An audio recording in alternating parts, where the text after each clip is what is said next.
आज तक किसी पेरेंट ने बच्चे को खर्चे और निवेश के बीच में फर्क नहीं बताया। आप एक आईफोन लेते हो, वो आईफोन खर्चा भी हो सकता है, वो आईफोन निवेश भी हो सकता है। If you are having only one source of income, you are one step away from poverty.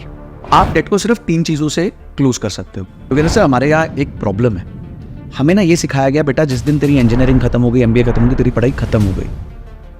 हमें किसी ने ये नहीं बोला कि उस दिन से तुम्हारी पढ़ाई चालू होगी, जिंदगी की तो उसी दिन चालू होगी। 6 लाख रुपया महीना कमाने के बाद भी फोन ये आता है कि यार अभी तक SIP नहीं चालू करता है।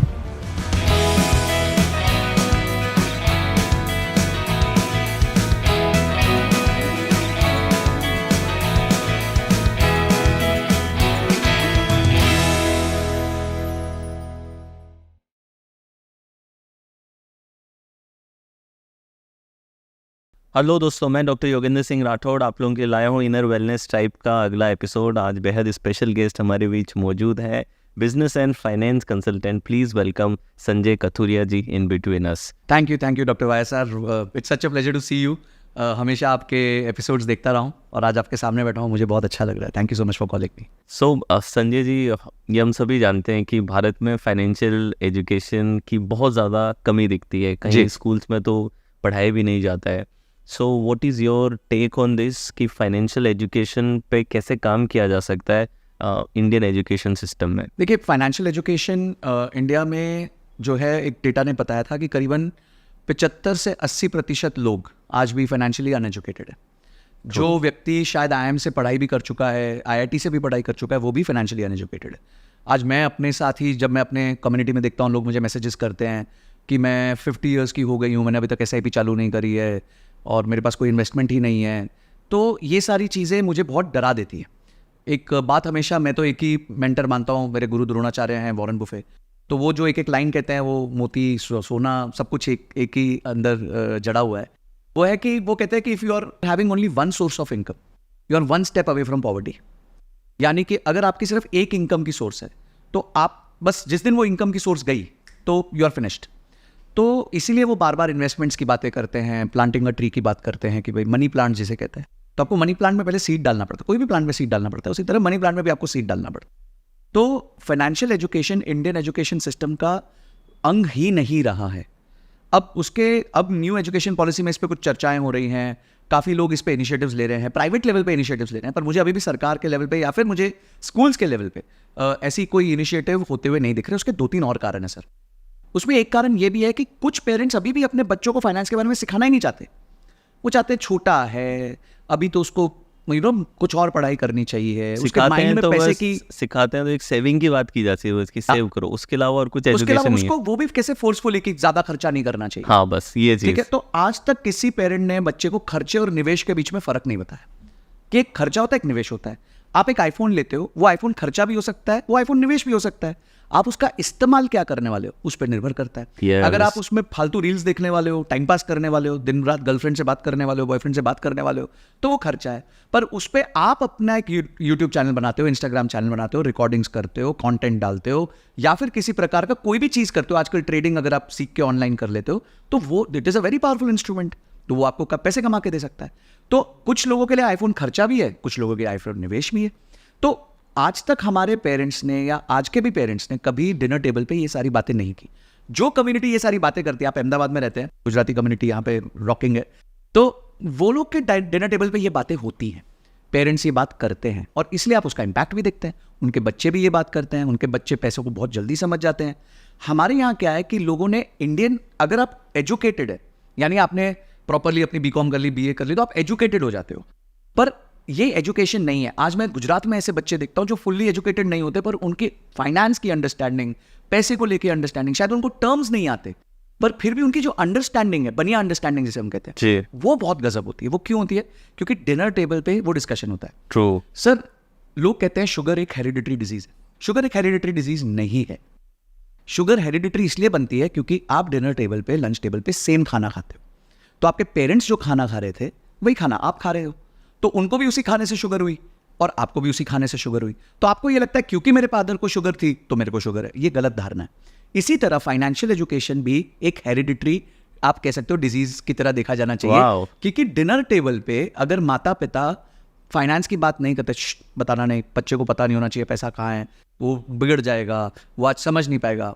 तो वो जो डिनर टेबल पे डिस्कशन नहीं हुआ, वो आगे जाके उनके बच्चों की फाइनेंशियल हेल्थ पे बहुत मैसिव इम्पैक्ट करता है। जिस तरह आप सेम खाना खा के उनको शुगर की बीमारी दिला रहे हो, उसी तरह आप उनको फाइनेंस की बातें ना करके उनको फाइनेंशियली डिसेबल कर रहे हो। बहुत ही खूबसूरती से आपने समझा दिया। तो अभी आपने एक पॉइंट हम बात कर रहे थे, तो आप बता रहे थे कि there are many people who are good in generating income. जैसे आपने कहा एक सोर्स ऑफ इनकम, तो कई लोग, कोई सेल्स में अच्छा है, कोई कम्युनिकेशन में अच्छा है, तो वो इनकम जनरेट करने में तो अच्छे होते हैं, लेकिन फिर भी वेल्थ बिल्डिंग में अच्छे नहीं होते। ये दोनों गेम किस प्रकार अलग हैं और किन रूल से खेले जाते हैं, अगर इसको थोड़ा आप डिफ्रेंशिएट कर सकें। देखिए, हमारे ना अधिकांश चीज़ें जीवन में जो है, they are directly proportional to effort you put in to that. So for example, अगर आपको अच्छी बॉडी चाहिए जी, तो आप 4 घंटा जिम करोगे वर्सेस 6 घंटा जिम करोगे, तो 6 घंटे जिम वाले की जल्दी और ज़्यादा अच्छी बॉडी बनेगी। तो हमारा माइंड क्या ट्रेंड है कि मैं ज़्यादा मेहनत करूंगा तो ज़्यादा अच्छी बॉडी बनेगी। जब आप जॉब पे जाते हैं तो आप कितने ज़्यादा देर काम करते हैं, उस पर आपका अप्रेजल इंक्रीमेंट निर्भर करता है कि भाई मैंने 12 घंटे काम किया, 14 घंटे काम किया, सैटरडे भी काम किया, संडे भी काम किया, तब कहीं जाके मेरी तनख्वाह बढ़ेगी, मेरा मैनेजर से सीनियर मैनेजर बनूंगा। तो हर चीज़ जो हम जीवन में कर रहे हैं उसमें हमारा माइंड ट्रेंड है कि ज़्यादा करोगे तो ज़्यादा मिलेगा। पर प्रॉब्लम यह है कि निवेश एक ऐसा फील्ड है जहां आप जितना ज़्यादा करोगे उतना कम मिलेगा।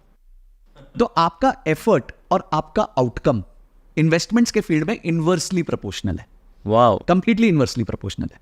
अभी जैसे जब आप एक पेड़ को उगाते हैं, तो जब पेड़ को उगाते हैं तो पूरा टाइम पेड़ को पानी नहीं डालना होता, सुबह एक टाइम पे डालना है, सूरज के सामने उसको रखना। एक बेसिक 3-4 चीजें हैं जो हो सकता है आप 10-15 मिनट में दिन में कंप्लीट कर सके। अगर आप पेड़ में पानी डालते नहीं, मैं जितना ज्यादा पानी डालूंगा उतना जल्दी पेड़ बढ़ जाएगा, वो तो मर जाएगा बेचारा, ठीक है, ओवर हाइड्रेट हो जाएगा, सॉइल खराब हो जाएगी। राइट, यही इन्वेस्टमेंट्स है। आपको इन्वेस्टमेंट से दूर रहना है। एक बार कर दिया, बीज डाल दिया, धीरे धीरे वो अपने आप उगेगा। उसमें कोई जल्दी नहीं हो सकती। There is no way to make quick money in this world. The only way to make quick money in this world is by working on your active skills. अगर आप 50,000 की तनख्वाह पे हो, अपने स्किल सीखते हो, अपने जो जॉब कर रहे हो उसमें बेटर हो जाते हो, तो आप अपनी तनख्वाह को अगले साल 50,000 से 1 लाख 1.5 लाख भी कर सकते हो। पर इन्वेस्टमेंट में आप 50,000 को 1 लाख 1.5 लाख नहीं कर सकते 1-2 साल के अंदर। तो इन्वेस्टमेंट्स क्यों अच्छी नहीं हो पाती? क्योंकि जीवन में जो हमें अधिकांश चीजें सिखाई गई हैं कि your more efforts will give you more results, is absolutely opposite in investments. More efforts will give you very bad results. ये एक रिसर्च हुई है अमेरिका में कि जितने एक्टिव म्यूचुअल फंड्स हैं, तो 90% एक्टिव म्यूचुअल फंड्स होता है जहां पे एक फंड मैनेजर बैठा है, डिसाइड करता है कि मैं कौन सा स्टॉक लूंगा, कौन सा स्टॉक नहीं लूंगा। ठीक है। एक पैसिव फंड होता है कि बोला S&P 500 एक इंडेक्स है, हम तो उसको कॉपी करेंगे जी, दिमाग नहीं लगाएंगे। ये 2 तरह के फंड होते हैं, एक्टिव होता है, पैसिव होता है। तो एक्टिव फंड में तो ज्यादा पैसा बनना चाहिए क्योंकि एक आदमी बैठा है, दिमाग लगा रहा है, इंटेलिजेंस लगा रहा है। ये देखा गया है कि सिर्फ 4% एक्टिव फंड्स हैं पूरे यूएस में जो पैसिव फंड्स को बीट कर पा रहे हैं। ओके, इसमें एक बड़ी अच्छी आपको कहानी सुनाता हूं। जी जी। वॉरेन बुफे 2008 में उन्होंने एक हेज फंड मैनेजर, यही जो एक्टिव फंड मैनेजर होते हैं, उसके साथ एक बेट लगाई। टेड सीडस करके बंदा था, उसके साथ एक बेट लगाई। तो वॉरेन बुफे ने बोला, देख भाई, मैं अपने पैसे पटक रहा हूं पैसिव फंड में, और तू तो एक्टिव मैनेजर है, तू चल मैनेज कर पैसा। दोनों एक अमाउंट ऑफ पैसा स्टार्ट करते हैं, 10 साल बाद मिलेंगे। अच्छा, 2008 की बेट थी। 10 साल बाद मिलेंगे, जिसके ज्यादा रिटर्न्स बने होंगे, जिसके कम रिटर्न्स बने होंगे, वो उस आदमी को पैसे देगा जिसके ज्यादा रिटर्न्स बने होंगे। बेट थी $1 मिलियन की। ओके। अब वॉरेन बुफे ने क्या किया, एक बार पैसा उठा के पैसिव इनकम फंड में डाल दिया। उसके बाद ना देखा ना कुछ किया, कुछ भी नहीं किया, वही बीज डाल दिया, भूल गए और भूल गए। हाँ। ये भाई रोज लगा हुआ है, टीम लेके बैठा हुआ है, और उसमें रिसर्च कर रहा है, इन्वेस्टमेंट कर रहा है, एग्जिट कर रहा है, एंट्री कर रहा है, ट्रांजैक्शन कॉस्टिंग कर रहा है। 10 साल बाद दोनों मिले। वॉरेन बुफे ने 84% के आसपास रिटर्न्स कमाए 10 साल में, एनुअलाइज नहीं, टोटल। अब यूएस में ना बहुत अच्छा रिटर्न होता है क्योंकि यूएस में एफडी का रिटर्न 1% 2% होता है। तो वहां 84% 10 साल में, मतलब 6-7% कंपाउंडेड, बहुत बड़ी बात होती है। इसी अवधि में टेड सीडस ने 26% रिटर्न कमाए। वाह। तो एक आदमी जो एक्टिवली फंड को मैनेज कर रहा था, इंटेलिजेंट था, फंड मैनेजर था, सालों से फंड मैनेज करता है, वो पैसिव फंड से हार गया, पर एक लंबी अवधि में, 10 साल की अवधि में। यस। तो आज एक बंदा जो इनकम जनरेट कर रहा है, वो कुछ इंस्टाग्रामर्स को देख के, यूट्यूबर्स को देख के कि मैंने जो है ये शेयर इतने प्राइस में खरीदा, आज वो 5 गुना हो गया, 4 गुना हो गया, 3 गुना हो गया, ये देख के एक्साइट हो जाता है। वो ये नहीं देखता कि ये एक जर्नी है, ये भी एक करियर है। तो एक आपका नॉर्मल करियर होता है, एक आपका इन्वेस्टमेंट करियर होता है। आपका फोकस नॉर्मल करियर पे करो, इन्वेस्टमेंट करियर को साइड में बस बीज डाल के छोड़ दो। वो इतनी प्यारी चीज है, अपने आप ग्रो करता रहता है। आप उसको छेड़ोगे ना तो वो पेड़ खराब हो जाएगा। अब ये होता नहीं है, क्योंकि जैसे एक हमारी भाषा में कहते हैं चुल लगी होती है सबको कि खुजली है, चुल है, कुछ तो करूँ, कोई बटन दबाऊं, क्योंकि अब इतना ईजी हो गया है। पहले क्या होता था, जब मेरे फादर 1981 से इन्वेस्ट करते तो तब क्या होता था कि न्यूज़पेपर में हफ्ते के बाद आता था कि रिलायंस का प्राइस कितना मूव हुआ एक हफ्ते में। अब आपको एक माइक्रो सेकंड का भी पता चल जाता है।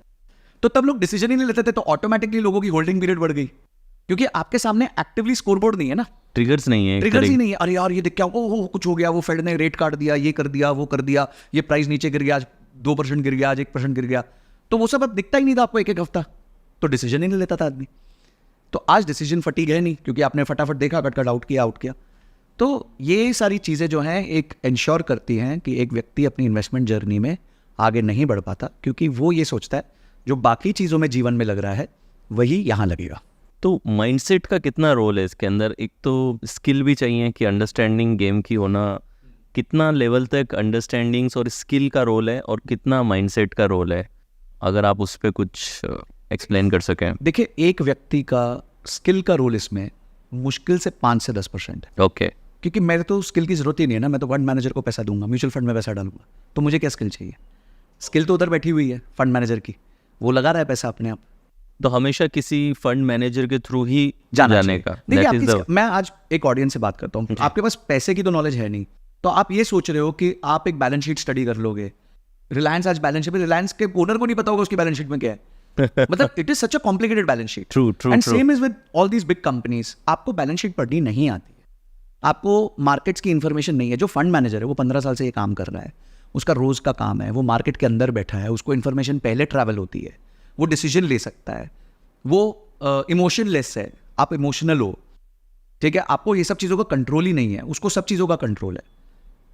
तो आप अपना पैसा उसको दे दो ना, उसका रोज का काम है। आप अपने काम पे फोकस करो, आप अपनी तनख्वाह को डबल करो, ट्रिपल करो ना, ताकि ज़्यादा से ज़्यादा पैसा उसको दे सको। राइट। तो हमारे यहाँ क्या है, सबको, सॉरी सर आपको ये वर्ड शायद अच्छा ना लगे, पर लोगों को ना मोहताजी चाहिए। अच्छा। मोहताजी का मतलब ये हो गया कि जो मैं कर सकता हूँ, एक्टिव इनकम बढ़ा सकता हूँ, वो मेहनत नहीं करनी है मेरे को। ऑफिस के बाद आके 1 घंटे की पढ़ाई कर लूँ या 2 घंटे की पढ़ाई कर लूँ, कुछ सीख लूँ, कोई कोर्स ले लूँ, वो नहीं करना है मेरे को, क्योंकि उसमें मेरा एफर्ट जाता है। तो मुझे क्या करना है, मुझे करना है कि भाई स्टॉक मार्केट से पैसा बन जाए और मेरे को साल का 40% 50% बना रहे। क्यों बनेगा? ये वॉरेन बफे पिछले 60 साल से 20% रिटर्न बना रहा है, सिर्फ 20%। और आजकल के बच्चों को लगता है कि दिन में 10% बनना चाहिए, कि भाई 50,000 डालूं तो दिन के अंत में 5,000 रुपए निकाल कर। क्यों भाई? How? This is a wrong expectation. तो जब आपकी एक्सपेक्टेशन ही गलत होगी तो ऑटोमेटिकली आपका हार्ट ब्रेक होना ही वाला है। वो जो एक इंस्टेंट ग्रेटिफिकेशन की आज हैबिट हो गई है, एडिक्शन है लोगों में, सब कुछ तुरंत चाहिए जी। वो जो 2 मिनट में मैगी बनती है वैसे ही चाहिए कि जी, मार्केट भी 2 ही मिनट में सब उनके फेवर में कर दे। बिल्कुल। मैं आपको ना इस पे इंटरेस्टिंग डेटा देता जी। हूं। इंडिया में 8 करोड़ लोग ट्रेड करते हैं, मोटा मोटी 8 करोड़ डीमैट अकाउंट्स हैं। 8 करोड़। 8 ओके। करोड़। पिछले साल 30 लाख लोग एलिजिबल थे लॉन्ग टर्म कैपिटल टैक्स देने के लिए। 8 करोड़ लोग में से 3 लाख 30 लाख लोग एलिजिबल थे long term capital gains tax देने के लिए। उसमें से 3% ऐसे थे, मतलब 10% ऑफ 30%, 3% ऐसे लोग थे जिनका 1 लाख से ऊपर का गेन था, जिसपे एक्चुअली टैक्स लगता है। वापस 1 लाख के गेन, 1 लाख के गेन तक कुछ नहीं एलटीसीजी देना। नहीं लगता था, अभी वो 1.25 कर दिया इस बजट में। ओके। तो इस बजट में एलटीसीजी बढ़ा दिया ना थोड़ा सा, 10 की जगह 12.5 कर दिया। Long term capital gain tax थोड़ा सा बढ़ गया, मतलब 10 से 12.5% हो गया। अब मैं बताता हूं कि मानसिकता बताता हूं, डेटा से जो चीज समझ आती है ना, वो चीज किसी चीज से समझ नहीं आती। 8 करोड़ लोग हैं, 30 लाख लोग कुल मिला के एलिजिबल हुए हैं जिनका लॉन्ग टर्म कैपिटल गेन्स बना है। किसी का 20,000 बना होगा, किसी का 50,000 बना होगा, वो तो एलिजिबल ही नहीं है टैक्स देने के लिए, क्योंकि 1 लाख तक की छूट है। उसमें से 10% लोग, यानी टोटल 3% लोग ऑफ 8 करोड़, यानी 2.5 लाख लोग एलिजिबल हैं अब टैक्स देने के लिए, मतलब जिनका 1 लाख से लाख से ऊपर का गेन है।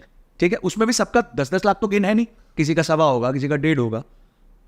आप सोचो ये 10 से 12.5 हुआ, मेरे हिसाब से 10 लाख से ऊपर तो रील बन गई होंगी इस पे कि हाय हाय मार डाला मार डाला मार डाला। अरे किस बात का मार डाला? तुम हो क्या उस 2.5 लाख लोगों में जिनको देना है एलटीसीजी? मेरे को रोना चाहिए, मेरे को देना है एलटीसीजी। तो पॉइंट ये है कि लोगों को ना हाई हाई करने का बहुत शौक है, मोहताजी करने का बहुत शौक है। जी। ये बुरा लग सकता है लोगों को, बट मैं ये थोड़ा बोलना चाहता हूँ, जानबूझ के ये बात बोलना चाहता हूँ जी। कि बातों को डेटा से समझो। लोग प्रॉफिट्स नहीं कर रहे हैं स्टॉक मार्केट में, और ये मैं नहीं कह रहा हूँ, स्टॉक मार्केट का बॉस कह रहा है, सेबी कह रहा है। सेबी ये कह रहा है कि इंट्राडे ट्रेडिंग में 70% लोग लॉस कर रहे हैं, और अगर आप ट्रांजैक्शन कॉस्ट जोड़ दो तो 90% लोग लॉस कर रहे हैं। ओहो, और ये लॉस जो है ये 54,000 करोड़ का लॉस है साल का। अगर इन सबका लॉस जोड़ दिया जाए पर ईयर 54,000 करोड़ रुपए का लॉस है। मैं इसका आपको एक एग्जांपल देता हूं कि बॉम्बे म्यूनिसिपल कॉर्पोरेशन, जो हमारे देश की सबसे बड़ी म्यूनिसिपल कॉर्पोरेशन है, उसका एनुअल बजट 35,000 करोड़ होता है। तो यहां 35,000 करोड़ रुपए का मतलब बॉम्बे के बजट का 2 टाइम्स, मोटा मोटी 1.5 गुना समझ लो। 1.5 गुना करीब। तो भारतवर्ष मस्ती मस्ती में लॉस कर रहा है। आज 3 महीने की एसआईपी है 54,000 करोड़ रुपए। तो इससे अच्छा है, लॉस करने से अच्छा एसआईपी में डाल दो ना पैसे। सो यानी कि what you are suggesting is कि पेशेंस और लॉन्ग टर्म गेम में ज़्यादा इन्वेस्टिंग बेटर है एज कम्पेयर टू जो लोग क्विक गेन्स की तरफ जा रहे हैं। ये माइंडसेट शिफ्ट लोगों को लाना पड़ेगा। क्विक गेन्स कोई नहीं बना सकता, ये मैं लिखित में दे सकता हूं। It is impossible. आप 3 महीने के होराइजन में, 6 महीने के होराइजन में, 12 महीने के होराइजन में प्रॉफिट्स बना सकते हो। ओके। पर अगर मैं आपको 10 साल का, जो टेड सीडस और वॉरेन बुफे, ऐसा काफी टाइम आया होगा जिसमें टेड सीडस के रिटर्न्स वॉरेन बुफे के ऊपर गए होंगे, और 10 साल की अवधि को जब देखा गया तब पता चला कि भाई टेड सीडस तो 25-26% पे रह गए और ये भाई 84% मार गया। देखिए, कंपाउंड इंटरेस्ट का एक फॉर्मूला है, A = P × 1 + R⁻n। 3 चीजें हैं, आप कितना पैसा डालते हो वो कितने रेट से कंपाउंड होता है और वो कितने समय तक रहता है। इसमें जिस रेट से कंपाउंड होता है ये आपके हाथ में नहीं है, क्योंकि मार्केट्स अपने हिसाब से बिहेव करेंगी। आप एक बहुत छोटा प्लेयर हो मार्केट में, और आप मार्केट्स को डिफाइन नहीं कर सकते, बड़े लोग भी नहीं कर सकते। तो मार्केट्स के रेट तो आपके कंट्रोल में नहीं है। 2 चीज़ें आपके कंट्रोल में, आप कितना पैसा डालते हो और कितनी देर के लिए डालते हो। अब कितना पैसा डालते हो वो मल्टीप्लिकेशन में, P × 1 + R⁻n, पर कितनी देर के लिए डालते हो वो एक्सपोनेंशियल है, raised-to-a। तो जितना ज़्यादा देर पैसा डालोगे उतना ज़्यादा कमाओगे। इसलिए मैं लोगों को कहता हूँ, ज़्यादा मत कमाओ, ज़्यादा देर कमाओ। ब्यूटीफुल। सो अगर जो बिल्कुल कंप्लीटली न्यू ऑडियंस है हमारी, ये ऑलमोस्ट फाइनेंस पे बहुत कम गेस्ट आए हैं आज। I think it's very good कि काफ़ी सारा एजुकेशन लोगों को मिलने वाला है। तो काफ़ी सारा हमारा ऐसा ऑडियंस है जो आप ऐसा समझे कि बिल्कुल बिगिनर है इन्वेस्टिंग की समझ में जी। तो क्या डूज है जो एक कंप्लीट बिगिनर को जो आना चाह रहा है, और क्या डोंट्स है? अगर आप कुछ मेन अपनी जर्नी से कुछ पॉइंट्स बता सको तो बढ़िया रहेगा। देखिए, डोंट्स पहले स्टार्ट कर देता हूँ। जी जी बिल्कुल। कोई भी रिश्ता लंबा तब चलता है जब उसमें अपेक्षाएं कम होती है। तो अगर आपको स्टॉक मार्केट से लंबा रिलेशन चाहिए, मुझे लंबा रिलेशन चाहिए था। मैं 18 साल से स्टॉक मार्केट में हूँ, 18 ईयर्स, 2006 से। मुझे लंबा रिलेशन चाहिए, और मुझे, और इसको जब तक मैं जीवित हूँ मुझे इसके साथ रिश्ता चाहिए। मेरी तो ये शादी है एक तरीके से, ठीक है। मैं तो मतलब वो till death does us apart कहते हैं ना, till death do us apart. तो जब तक मृत्यु हमें अलग नहीं करती, मेरे को तो स्टॉक मार्केट से पैसा कमाना है, क्योंकि ये ऐसा समंदर है जो मुझे, जिसमें से लोटा भर भर के मैं पैसे कमा सकता हूँ। पर अगर मैं इसको पूरा सुखाने की कोशिश करूँ तो सर, ये ताकत तो सूरज में भी नहीं है कि वो पूरे दरिया को एक साथ सुखा सके। तो अगर सूरज में वो ताकत नहीं है तो मेरे में तो बिल्कुल नहीं। तो पहले अपने आप को बताओ कि भाई, you are not here to make quick gains, you are to have a long relationship with the market. Because long relationship जब आप रखोगे तो आप कभी भी दुखी नहीं होगे। एक्सपेक्टेशन अगर आप रियल रखोगे, अगर आप ये रखोगे एक्सपेक्टेशन कि मेरा पैसा हर साल दुगना होगा, आपका दिल खराब होगा, आप इस मार्केट को छोड़ के चले जाओगे। अगर आप पिच से गए तो आप रन नहीं बना पाओगे, तो पिच पे रहो। अगर आप कहते हो कि मुझे 12 से 15% का रिटर्न्स चाहिए जी, तो इस मार्केट में क्षमता है कि आपको अगले 40 साल तक 12 से 15% के बीच का रिटर्न्स दे देगी। आज ये स्थिति है हमारे भारत देश की, ग्रोइंग कंट्री है, ग्रोइंग स्टॉक मार्केट है, बहुत अभी स्कोप बाकी है। तो पहली चीज है, अपेक्षा कम रखो मार्केट से, अनरीजनेबल एक्सपेक्टेशन मत रखो, ठीक है। दूसरी चीज है कि कंटिन्यूअसली डिसिप्लिन तरीके से, परसिस्टेंट तरीके से इन्वेस्ट करो। अब इन्वेस्टमेंट के 2 तरीके हैं, या तो खुद करोगे या फंड मैनेजर्स के थ्रू करोगे। अगर खुद करना चाहते हो तो जिस तरीके से 5 साल लगे डॉक्टरी करने के लिए, 4 साल लगे इंजीनियरिंग करने के लिए, 3-5 साल लगे MBA करने के लिए, इसी तरह स्टॉक मार्केट को पहले अच्छे से सीखो। खुद अगर करना है तो एक लर्निंग कर्व से गुजरना पड़ेगा। आपको CFA करनी पड़ेगी, आपको MBA फाइनेंस करनी पड़ेगी, आपको फाइनेंस के बारे में सीखना पड़ेगा, आपको बैलेंस शीट सीखनी पड़ेगी, आपको P&L सीखनी पड़ेगी, आपको टेक्निकल एनालिसिस सीखनी पड़ेगी। हमको कोई थोड़ी छुरी कांटा पकड़ा के बोलेगा किसी का सर्जरी कर दो। कोई YouTube पे वीडियो देख के तो आप और मैं सर्जरी कर नहीं सकते। तो आप ये क्यों अपेक्षा करते हो कि यूट्यूब पे वीडियो देख के आप स्टॉक मार्केट में स्टॉक्स खरीद लोगे? हाँ, बट लोगों की तो ये एक्सपेक्टेशन है तो आजकल एक्चुअली। बस गलत एक्सपेक्टेशन है, तो गलत होती है। फिर 10% लोग 90% लोग लॉस करते हैं, फिर गाली देते हैं मार्केट्स को। मार्केट को क्यों गाली दे रहे हो? आपकी गलती है। अगर कोई डिग्री पाने को आज 5 साल लग रहे हैं, 4 साल लग रहे हैं, तो इसमें भी तो कुछ होगा ना, इसको भी तो स्टडी करना पड़ेगा। आप टिप पे कैसे डिपेंड कर सकते हो? यार IRFC का शेयर खरीद लो, IRCTC का शेयर खरीद लो, REC का शेयर खरीद लो। तो ये, और तीसरी चीज जब इसमें है, आपने एजुकेशन ली, फिर आप मानसिकता बिल्ड करो, क्योंकि ये पैसे की बात है। पेपर ट्रेड करना और रियल ट्रेड करने में जमीन आसमान का फर्क होता है। जब आप पेपर ट्रेड करते हो, आप अज्यूम करते हो आपके पास 10 लाख रुपए हैं और आप शेयर खरीद बेच करते हो, तो आपका इमोशन नहीं प्ले करता। उस टाइम आप कोल्ड होते हो, अपना स्टॉप लॉस लेते हो, सब कर लेते हो। पर यही 10 लाख अपने लगा दो एक बार, फिर देखता हूं कितने लोग स्टॉप लॉस ले पाते हैं। लोग स्टॉप लॉस नहीं ले पाते। तो रिस्पेक्ट करो पैसे की। तो ये छोटी छोटी चीजें हैं, या तो आप अपने आप सीख लो। अगर आपका मेन व्यवसाय स्टॉक मार्केट नहीं है, अगर आप नौकरी कर रहे हो, अगर आप बिजनेस कर रहे हो, अगर आप किसी भी तरीके का कंसल्टिंग व्यवसाय कर रहे हो, तो प्लीज भूल जाओ इन्वेस्टमेंट को। वहां पे डाल दो म्यूचुअल फंड्स में, पैसिव में, स्मॉल कैप में, लार्ज कैप में, उसकी बाद में चर्चा करते हैं। पर भूल जाओ उस चीज को, आप फोकस करो अपनी ग्रोथ पे। जो आपका एक्टिव इनकम है उसको आप इंक्रीज करो और जस्ट हायर समबडी और गिव समबडी जो कि आपके लिए मैनेज करे। बस ये करना है पैसे के साथ, इससे पैसा बन जाता है। हाँ, इसके अलावा किसी चीज से पैसा नहीं बनेगा। लोग आके बोलेंगे मैंने तो ये कर दिया, वो कर दिया, वो शॉर्ट ड्यूरेशन है। किसी ने 1 साल में किया, 2 साल में किया, कोई बड़ी बात नहीं। 10 साल में करके दिखाओ, 15 साल में करके दिखाओ। 15 साल खेलो, फिर मेरे से आके बात करना। मैं 16 साल से खेल रहा हूँ, तब तो एप्पल टू एप्पल हो गए ना आप मेरे साथ। राइट मैंने तो कितने साइकिल्स देखे। 2008 का क्रैश देखा, राइट 2009-10 की चढ़ाई देखी, फिर 12 से लेके 16 के बीच की मैंने फ्लैटनेस देखी, 16 के बाद फिर थोड़ी सी ग्रोथ देखी, फिर 20 का क्रैश देखा, फिर यहाँ बैठा हूँ आपके सामने इस बातों का जवाब देते हुए। तो इतने साइकिल्स देख के आ गया मैं। तो आज अगर कोई 22 साल का लड़का, 25 साल का लड़का अगर आर्ग्यू करता है इस केस पे कि मैं कर सकता हूं, तो you should talk to me when you are 40, कि तब तक आपने 2-3 साइकिल देख लिए होंगे, एक आधा क्रैश देख लिया होगा, तब चेक करेंगे आपकी इमोशनल स्टेबिलिटी कितनी होती है। फिर भी जो ये कई बार लोगों में एक ग्रीड अंदर से चलती है, जो ग्रीड, जो इमोशन उनको रोकता है, तो how do you handle that? कभी आपको खुद आया कि कभी लगा हो कि नहीं अभी कुछ ज़्यादा, या फिर शुरुआत से ही ये पेशेंस आपने डेवलप किया था? इसको कैसे कोई कल्टीवेट कर सकता है ऐसे माइंडसेट को? What do you think? देखिए, कुछ चीजें तो थप्पड़ खा के ही समझ आती हैं। मैं अच्छा। ऐसा नहीं कहूंगा कि मैं भगवान हूँ, मैंने पहले दिन से ही ठीक किया। मैंने भी ऑप्शंस खरीदे, मैंने भी क्विक मनी के लालच में पैसा लूज किया। मेरे पास भी लोग आए मुझे बोले कि भाई हम तेरे को महीने में जो है 2 गुना कर देंगे पैसा, तो मैंने उनको अपना पैसा दिया। तो मैंने भी ये सब किया। पर मैंने क्या किया, देखिए बड़ी बात ये थी कि अगर मेरे पास 100 रुपए थे तो मैंने ये काम 10 रुपए से किया, 20 रुपए से किया। छोटे अमाउंट से किया Yes, आपने, बड़े मतलब अमाउंट उससे पे मैं नहीं किया। मर नहीं जाऊंगा वैसे अमाउंट से किया। आज प्रॉब्लम क्या हो गई है सर, कि लोग ये सिर्फ अपने 100% कैपिटल से नहीं कर रहे हैं। मेरे पास 1 लाख है ना सर, आपसे 10 लाख ले लूंगा, उनसे 10 लाख ले लूंगा, अपना 10 लाख लगा दूंगा, फिर ये 30 लाख के साथ गैम्बल करूंगा। अब मेरे पे ट्रिपल लाइबिलिटी होगी ना। मेरे तो 100% गया और 2 लोगों का 100% मैंने और ले लिया। तो प्रॉब्लम आज ये हो गई है कि लोग ये सोचते हैं, मैं एक लड़के को जानता हूँ 22 नाउ, मतलब अभी उसकी उम्र 22 साल है। 2020 में कोविड में सब ट्रेडर बन गए थे, तो वो भी ट्रेडर बन गया। उसने कुछ ट्रेडिंग करी तो शुरू में वो जो बिगिनर्स लक होता है वो उसको फेवर कर गया। तो he started making 7% per month. ओहो, अभी तो कूल जलूल रिटर्न्स है। तो उसको लगा कि ये 7% तो हर महीने चलेगा, अपनी गाड़ी बढ़िया हो गई। तो उसने जाके अपने दोस्तों को बताया होगा। अब दोस्त इमीडिएट लालच आई जाता है यंग बच्चों में। तो किसी ने लाख दे दिया, किसी ने 50 दे दिया, किसी ने पापा से लेके दे दिया, उसने खुद के पापा से ले लिया। हाँ। ये सब करते करते उसने 60-70 लाख रुपए जमा कर। अब उसके रिटर्न्स हो गए जी कम, 7% की जगह 1-2% रिटर्न्स हो गए। ठीक है, वो तो टिकते नहीं है रिटर्न्स इस तरीके से।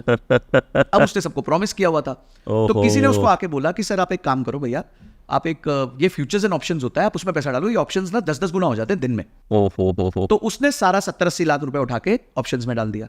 अब ऑप्शंस में डाला, ऑप्शंस तो मतलब पैसे, ऑप्शंस खरीदने वाले तो पैसे कमाते ही नहीं है। तो उसका पूरा 70-80 लाख रुपए वाइप आउट हो गया, बिकॉज वो स्टॉप लॉस नहीं लगा पाए, इमोशन कंट्रोल नहीं कर पाया। 80 लाख रुपए डाउन है सर, 25,000 की तनख्वाह है, ओहो, साल का 3 लाख कमाएगा, अगले 30 साल लोन चुकाएगा। One financially wrong decision can take you back 10 to 20 years of your life.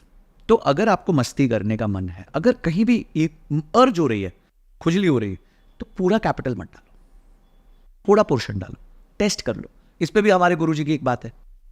हमारे गुरुजी कहते हैं don't taste the depth of waters with both your feet. बड़ी सिंपल बात है कि भाई जितना दोनों पैरों से अगर अंदर चलेगा वो बहुत गहरा है, तो तुम तो सीधा अंदर, पर थोड़ा पैर डाला, पता चला अच्छा अरे मिल रहा नहीं है, तो आप सेफ हो, बाहर हो, से आ गए वापस, आप थोड़े वापस से आ जाओ, गीले होके थोड़ा से आ गीले गए होके आ वापस। जाओगे। तो हम भी वही करते हैं, आज भी मैं थोड़ा बहुत, ऐसा नहीं है कि मैं नहीं करता मस्ती, मैं करता हूँ, पर वो कैपिटल इतना छोटा है, मेरे टोटल कैपिटल का इतना छोटा पोर्शन है कि फर्क ही नहीं पड़ता, खो गया तो खो गया, ठीक, मस्ती थी, आई कैन अफोर्ड इट। तो यू प्ले सट्टा उतने से खेलो जितने से आप अफोर्ड कर सकते, बाकी को चुपचाप अपना काम पे लगाओ।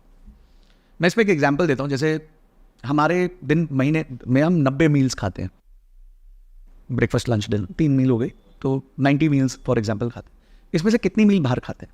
5-10 ज़्यादा ज़्यादा, तो यानी 90% घर पे खाते हैं, 10% घर के बाहर खाते हैं। घर पे खाते तो क्या खाते हैं? दाल चावल रोटी सब्जी, फिक्स है, हाँ। नोटी मोटी वही चीज़ होगी 80, उसमें भी 80-90% सेम ही चीज़ें होती Same ही हैं। चीज़ें भाई बनी। आपको समझो भिंडी पसंद है तो आप बोलोगे ज़्यादा भिंडी बनेगी, कोई सीजन चेंज हो गया तो सीजनल कोई वेजिटेबल्स आ जाएगी, राइट? इसी तरह इन्वेस्टमेंट पे 90% आपको दाल चावल खाना है, which is your mutual funds, नहीं तो हाजमा खराब हो जाएगा। और जैसे जैसे आप ओल्ड होते हो वैसे वैसे घर का ज़्यादा खाना है, नहीं तो आप और खराब आपका हाजमा हो जाएगा। तो इसी तरह इन्वेस्टमेंट्स को डील करो, घर का खाओ, विच इज सिंपल खाना खाओ, ताकि बॉडी हमेशा तंदुरुस्त रहे। इन्वेस्टमेंट्स करो, म्यूचुअल फंड्स में करो, ये आपका दाल चावल है। हाँ भाई, वो थोड़ा बहुत क्रिप्टो करना है, पेनी स्टॉक्स करना है, फ्यूचर्स ऑप्शंस करना है, सर आप मना मत करो, मेरा मन है तो कर ले, पर 10% से कर ले। अच्छा, वो आपने, मैं पूछने ही वाला था ये सवाल, जो बिटकॉइंस और क्रिप्टो और इन सब का क्या मार्केट है इंडिया में और क्या फ्यूचर है? इज़ इट लेजिटिमेट और क्या ये फ्यूचर होगा कुछ इनके अंदर? क्योंकि बिटकॉइंस पे तो बहुत लोग करते हैं, कई बड़े बड़े लोग भी उसके ऊपर करते हैं, तो क्या ये, पहले तो ये कि क्या ये लीगल है? सबसे फर्स्ट चीज़ तो ये इंडिया में लीगल है क्या? सेकंड चीज़, इसका फ्यूचर क्या है? और तीसरा चीज़ कि लोग इसमें कई 10 टाइम्स रिटर्न की बात करते हैं, कि 20 टाइम्स रिटर्न की बात करते हैं, 10x 5x 2x की बात होती है, तो वो किस तरीके से, क्या बबल है, ब्रेक होगा? तो उस पर थोड़ा एजुकेट कीजिए आप। लीगैलिटी के एंगल से अभी क्लैरिटी नहीं है, it's a taxable instrument, whether it is legal और नॉट अभी ये पता नहीं। ओके, मतलब सरकार ने ये नहीं बोला कि ये लीगल है कि नहीं, बोला ये इस पर टैक्स जरूर देना है। ठीक है, तो अभी ये थोड़ा सा ग्रे एरिया चल रहा है। तो देखिए, आपकी सरकार जिस चीज को क्लैरिटी से नहीं बताती, हाँ। मेरे हिसाब से आपको उसको छूना भी नहीं चाहिए। अभी पीछे बहुत सारे केसेस हुए कि काफ़ी इन्फ्लुएंसर्स ने एक फॉरेन एक्सचेंज कंपनी, एफएक्स कहते हैं हम उसको, फॉरेन एक्सचेंज में, फॉरेन करेंसी एक्सचेंज में एक एक्सचेंज कंपनी है जो जम के इंडिया में स्पेंड कर रही है। मुझे तक आया था जब मेरा चैनल थोड़ा सा ग्रो हुआ कि सर आप हमारे लिए कर दो वीडियोस, तो मैंने मना कर दिया था क्योंकि वो आरबीआई बैंड लिस्ट में, मतलब ऐसा नहीं है कि उसमें गवर्नमेंट क्लियर नहीं है, उसमें गवर्नमेंट क्लियर है कि ये बैंड है, उसके बावजूद काफ़ी इन्फ्लुएंसर्स उसको प्रमोट कर रहे हैं। अब उनके कोई रीज़न होंगे, उनको लगता होगा यार हमारा घर इसी से चल रहा है, पैसे नहीं है, कुछ भी हो सकता है। मैं मतलब I don't want to get into that area. मैं भी उन्हें नॉलेज ही नहीं है उस चीज़ की। हाँ, जैसे तो ये खबर कहाँ से मिले कि ये बैंड है, नहीं है? क्योंकि देखिए, आरबीआई की वेबसाइट पे जाइए, बायर बीवेयर है ना। आप अगर कोई भी आपको आके कथा सुना के जाता है तो इंटरनेट जिंदाबाद, आप जाइए चेक करिए। मैं अगर बोल रहा हूँ कि आपका फॉरेन करेंसी एक्सचेंज के बहुत सारे ऐप्स को आरबीआई ने रेगुलेट किया हुआ है, बंद किया हुआ है, तो आप जाके चेक कर सकते हैं, आपको मिल जाएगा article. It is as simple is that. आप तो इंटरनेट का ज़माना है, फटाक से मिल जाएगा। तो फर्स्ट चीज़ है कि गवर्नमेंट की क्लैरिटी नहीं है इस चीज़ पे। तो हाँ, मैं आ रहा था उस पर कि वो बैंड जो ऐप है उसको काफ़ी लोगों ने प्रमोट किया। अब ईडी रेड मार रही है उस पर, जो उनको अकाउंट्स मिल रहा है, चाहे छोटा चाहे बड़ा। तो अगर आपने $1000 भी डाले थे, $2000 भी डाले थे, उस पर आप पकड़े जाओगे। और एक बार आपको पता है कि आप इंडियन ऑफिशियल से पकड़े गए तो फिर आपकी पूरी जिंदगी आराम है। तो क्यों अगेन ऐसा क्यों कोई स्टेप लेना जो आपको आगे 10-15 साल के लिए रुलाए? पैसे की बात है ना, तो बी सेफ। तो क्लैरिटी लीगैलिटी में नहीं है। देखिए, बहुत सारे अभी जितने भी ये क्रिप्टो एक्सचेंजेस है, ये दुबई मूव कर गए, वजीर एक्स है या फिर CoinDCX है, काफी लोग दुबई मूव कर गए। वजीर एक्स में अभी वो इशू कितना चला था, 300-400 मिलियन डॉलर का कुछ गड़बड़ हुआ, राइट? तो देखिए ये सब अभी FTX क्रैश हुआ, उससे पहले 1.5-2 साल पहले जो दुनिया का सेकंड लार्जेस्ट एक्सचेंज था, बाइनेंस जो लार्जेस्ट एक्सचेंज था, उसमें प्रॉब्लम्स आई। तो आप देख रहे हो इस इंडस्ट्री में प्रॉब्लम आ रही है। तो जब आप देख रहे हो इस इंडस्ट्री में प्रॉब्लम आ रही है, गवर्नमेंट आपकी क्लियरली डायरेक्शन नहीं दे रही है, तो आपको क्यों घुसना है इसमें? Why do you want to even try this? तो ये बेसिकली है। तो मेरा तो मतलब दिस इज माई स्टैंड कि इसको नहीं ट्रेड करना चाहिए। सिर्फ इंडियंस के लिए है या फिर कोई भी कंट्रीज हैं जहाँ पे नहीं, जैसे stance clear है? दुबई में क्लियर है, दुबई में आप कर सकते हो, दुबई में तो फॉरेन एक्सचेंज भी कर सकते हो। ओके वो तो कंप्लीटली अलाउ करते हैं, वो तो लिबरल है इस मामले में, ठीक है। देखिए वो लिबरल है, उनके काफ़ी रीजंस है, they can control things very well better than our governments. India में हवाला ये वो बहुत सारी चीज़ें होती हैं which are not in favour, वहाँ टैक्सेशन नहीं है, तो इसलिए इंडियन गवर्नमेंट हर चीज़ को सस्पिशन से देखती है कि यार ये किस लिए यूज़ होगा। अब बिटकॉइन है, किसी को पता ही नहीं किसने भेजा किसने खरीदा, तो ये तो बहुत मस्त टूल है हवाला करने के लिए। तो government always looks at it from a lens of कि यहाँ कुछ गड़बड़ हो सकती है, मेरा रेवेन्यू लॉस हो सकता है, तो इसलिए सरकार उन चीज़ों को टैक्स कर देती है, इमीडिएटली टैक्स कर देती है। तो ये गवर्नमेंट का थॉट प्रोसेस होता है। हाँ, और जो 10x कई बार लोग हाँ कहते हैं 10x रिटर्न्स। सर ना मैं एक बात कहता हूँ कि जंगल में सुंदर लड़की चुड़ैल होती है।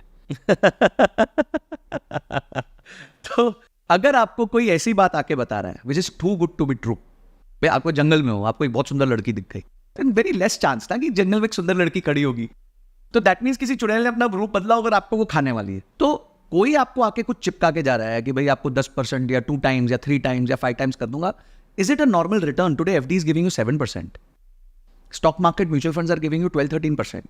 हाँ, कोई एक साल हो सकता है जब ऐसा कुछ हो जाए, but that will happen when you have spent a lot of time in that market. आते हैं ऐसे समय आते हैं जब आप मार्केट से अच्छा रिटर्न्स कमा लेते हो। भाई 2020 के क्रैश में जो रुका उसने 2021 का फायदा भी उठाया, 2022 का भी फायदा उठाया, पर ही शुड बी रेडी कि हो सकता है 2027 में क्रैश आ जाए। तो ये तो अगेन एज आई सेड कि bets are not of short term, bets are of long term. ये कछुए और खरगोश की रेस है और इसमें कछुआ जीतेगा, हमेशा जीतेगा।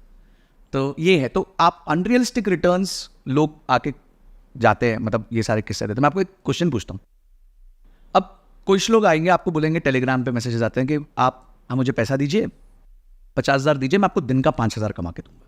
ऐसे काफी मैसेजेस आते हैं, ठीक है। That means he is saying कि मैं आपको दिन का 10% कमा के दूंगा, राइट। तो अब एक केस स्टडी लेते हैं कि आपने 1 रुपया डाला और वो 1 रुपया 10% डेली कंपाउंड हो रहा है, ठीक है। आपने 1 रुपया डाला, वो 1 रुपया 10 पैसा हो गया। अब आपने अगले दिन 1 रुपया 10 पैसा डाला, तो अब उसको 1 रुपया 21 पैसा हो गया, कंपाउंडिंग लग गई उस पर, ठीक है। साल में 250 ट्रेडिंग डेज होते हैं, 250, ओके, 250 दिन मार्केट्स ओपन होती है, इंडियन स्टॉक मार्केट्स। अगर आपने पहले दिन 1 रुपया डाला है, तो ये 250 दिन के बाद क्या नंबर होगा आपके हिसाब अगर से? ये कंपाउंड होता रहे ये तो कंपाउंड होता रहे तो, क्योंकि उसने तो यही प्रॉमिस किया ना, मैं तेरे को 50,000 पे 5,000 दिन का कमा के दूंगा। दिन का कमा करके देगा, तो मैं तो बहुत समझदार हूं, मैं वापस उस 50,000 में 5,000 डाल दूंगा, 2-2,500 टाइप कुछ, 2-2,500 आपके हिसाब से 2,2,500 हो जाएगा। The answer is 2,230 crore. मैं 1 रुपए की बात कर रहा हूँ, 1 लाख नहीं, 1,000 नहीं, 10,000 नहीं, 1 करोड़ नहीं। आप 1 रुपया अगर डालोगे करोड़ हो जाएगा, तो वो 2,230 करोड़ रुपए हो जाएगा। तो यार अगर वो कर ही पाता तो अपने पैसे कोई कर लेता ना, तुम्हारे पास क्यों आ रहा है? क्या जरूरत क्या है उसे? उसको जरूरत क्या है? अगर वो 50,000 से दिन का 5,000 बना सकता और उसको वो कंपाउंड कर सकता, क्योंकि वो तो कह रहा मैं रोज बना के दूंगा, तो बेस बना ना अपना, पहले दिन 50,000 था, अगले दिन 55 कर। सही बात। तो 1 रुपया जब 2,300 करोड़ बन सकता है, तो उसके पास तो अंबानी से ज्यादा पैसा हो जाएगा 1 साल के बाद। तो जब अगेन आप जब राइट क्वेश्चनिंग नहीं करते व्यक्ति से, आप उससे सही चीजें पूछ रहे नहीं हो, आप सिर्फ बेसुध होके या फिर अनकॉन्शियस होके डिसीजंस ले रहे हो, तो फिर आपका पैसा तो जाएगा ना। फिर उसमें सरकार की या अंबानी की या अडानी की या किसी की भी क्या गलती है, किसी टीचर की, कोच की क्या गलती है? तो ये बायर बीवेयर है, बायर को बीवेयर होना पड़ेगा। जिसका पैसा लग रहा है उसको सवाल पूछने पड़ेंगे। तो मेन ये चीज़ है कि अपने इमोशंस को आप कितना, स्पेशली जो एक ग्रीड है, कई बार सब कुछ बताने के बावजूद भी हमारे अंदर का जो ग्रीड फैक्टर है वही सबसे ज़्यादा प्रॉब्लम क्रिएट करता है। अभी आई थिंक किसी तो भी सेलिब्रिटी के लिए नाम तो यहाँ नहीं ले सकते हम, बट ऐसा कुछ चल रहा था कि उसने बहुत सारे लोगों का पैसा लिया, बिटकॉइंस में डाला और दैट वाज मैनिपुलेशन, ऐसा कुछ, और खत्म हो गया पैसा। तो पॉइंट यही है ना कि होना यही है। अच्छा, बिटकॉइन सब बोल रहे हैं, पीछे जब क्रैशेस हुए तो bitcoin had reached a level of I think what $16,000-17,000, फिर it reached a level of $70,000-75,000। तो कोई चीज़ जो इतनी वॉलेटाइल है उसमें आप भगवान थोड़ी हो कि 17,000 में घुसोगे 17,000 में निकलोगे। वॉरेन बफे का क्या टेक है इस पे? वो तो डालते नहीं, उसका बड़ा सिंपल फंड है, I don't invest in things which I don't understand. बस देखिए, मैं म्यूचुअल फंड में डालता हूँ पैसा। म्यूचुअल फंड पैसा कहाँ डाल रहा है? स्टॉक्स में डालता है, कौन से स्टॉक्स में डालता है? रिलायंस में डालता है, TCS में डालता है, इन्फोसिस में। मैं सबको जानता हूँ। मैं जानता हूँ रिलायंस के पीछे एक मुकेश अंबानी है, उसके पास एक तेल का कुआं है, एक रिफाइनरी है, एक शॉप है बहुत सारी, जियो है, 70-50 करोड़ यूजर्स है उसके। तो मुझे पता है एक रिकरिंग रेवेन्यू का अच्छा बिजनेस है। हाँ, अब आगे वो ग्रो करेगा, कितना करेगा, that is the only question. ठीक है, तो मैं जानता हूँ मेरा पैसा एक सही जगह लग रहा है। अब मेरा पैसा एक ब्लैक बॉक्स में लग रहा है जिसके बारे में मुझे कुछ आइडिया नहीं है, तो मैं तो बहुत अनसेफ फील करूंगा उसमें। और बच्चे आजकल इसको ऐसे खेल रहे हैं, मतलब they are nuclear weapons. Literally Warren Buffett उनको न्यूक्लियर वेपन्स कहते हैं फ्यूचर्स एंड ऑप्शंस को, कि भाई मैं मतलब they are weapons of mass destruction, this is the word he uses. तो आप जो इतना बड़ा इन्वेस्टर है वो तो इनको खेल रहा नहीं है, राइट। तो आप क्या समझते हो, आप मतलब इस गेम में जीत जाओगे? तो ये कैसे, कहाँ इन्वेस्ट होता है, इसकी वैल्यू क्यों बढ़ती है? जो भी ये डिजिटल करेंसी है, इसका वैल्यू किस तरीके से बढ़ता है? देखिए, कोई भी डिजिटल करेंसी हो या ऐप हो, जैसे जोमेटो की वैल्यू क्या है? जोमेटो की इंडिपेंडेंट तो कोई वैल्यू नहीं है ना, उसकी तो एक ऐप है। उसकी वैल्यू इसलिए है क्योंकि दोनों तरफ उसके पास बहुत सारे यूजर्स हैं, खाने वाले भी बहुत हैं, खिलाने वाले भी बहुत हैं, और खाना पहुंचाने वाले भी बहुत हैं। तो जब ये इकोसिस्टम पूरा चर्न करता है तो ऑटोमेटिकली वैल्यू क्रिएट होती है। Right. उबर भी सेम है, चलाने वाले भी बहुत हैं और चढ़ने वाले भी बहुत हैं ऊपर उबर में। तो उबर ऐसा सिस्टम चर्न करता है जब इतना सारा ट्रांजैक्शन होता है। देखिए, जो अंडरलाइंग टेक्नोलॉजी है बिटकॉइन की, उसे ब्लॉकचेन कहा जाता है। Blockchain is the most wonderful invention of this world, because blockchain एक इंसान को भगवान बनने से बचाता है। भगवान कौन है? भगवान वो है जो पास्ट बदल सकता है। हमारे यहाँ लैंड रिकॉर्ड्स में पास्ट ही बदल दिया जाता है, आपको पता है।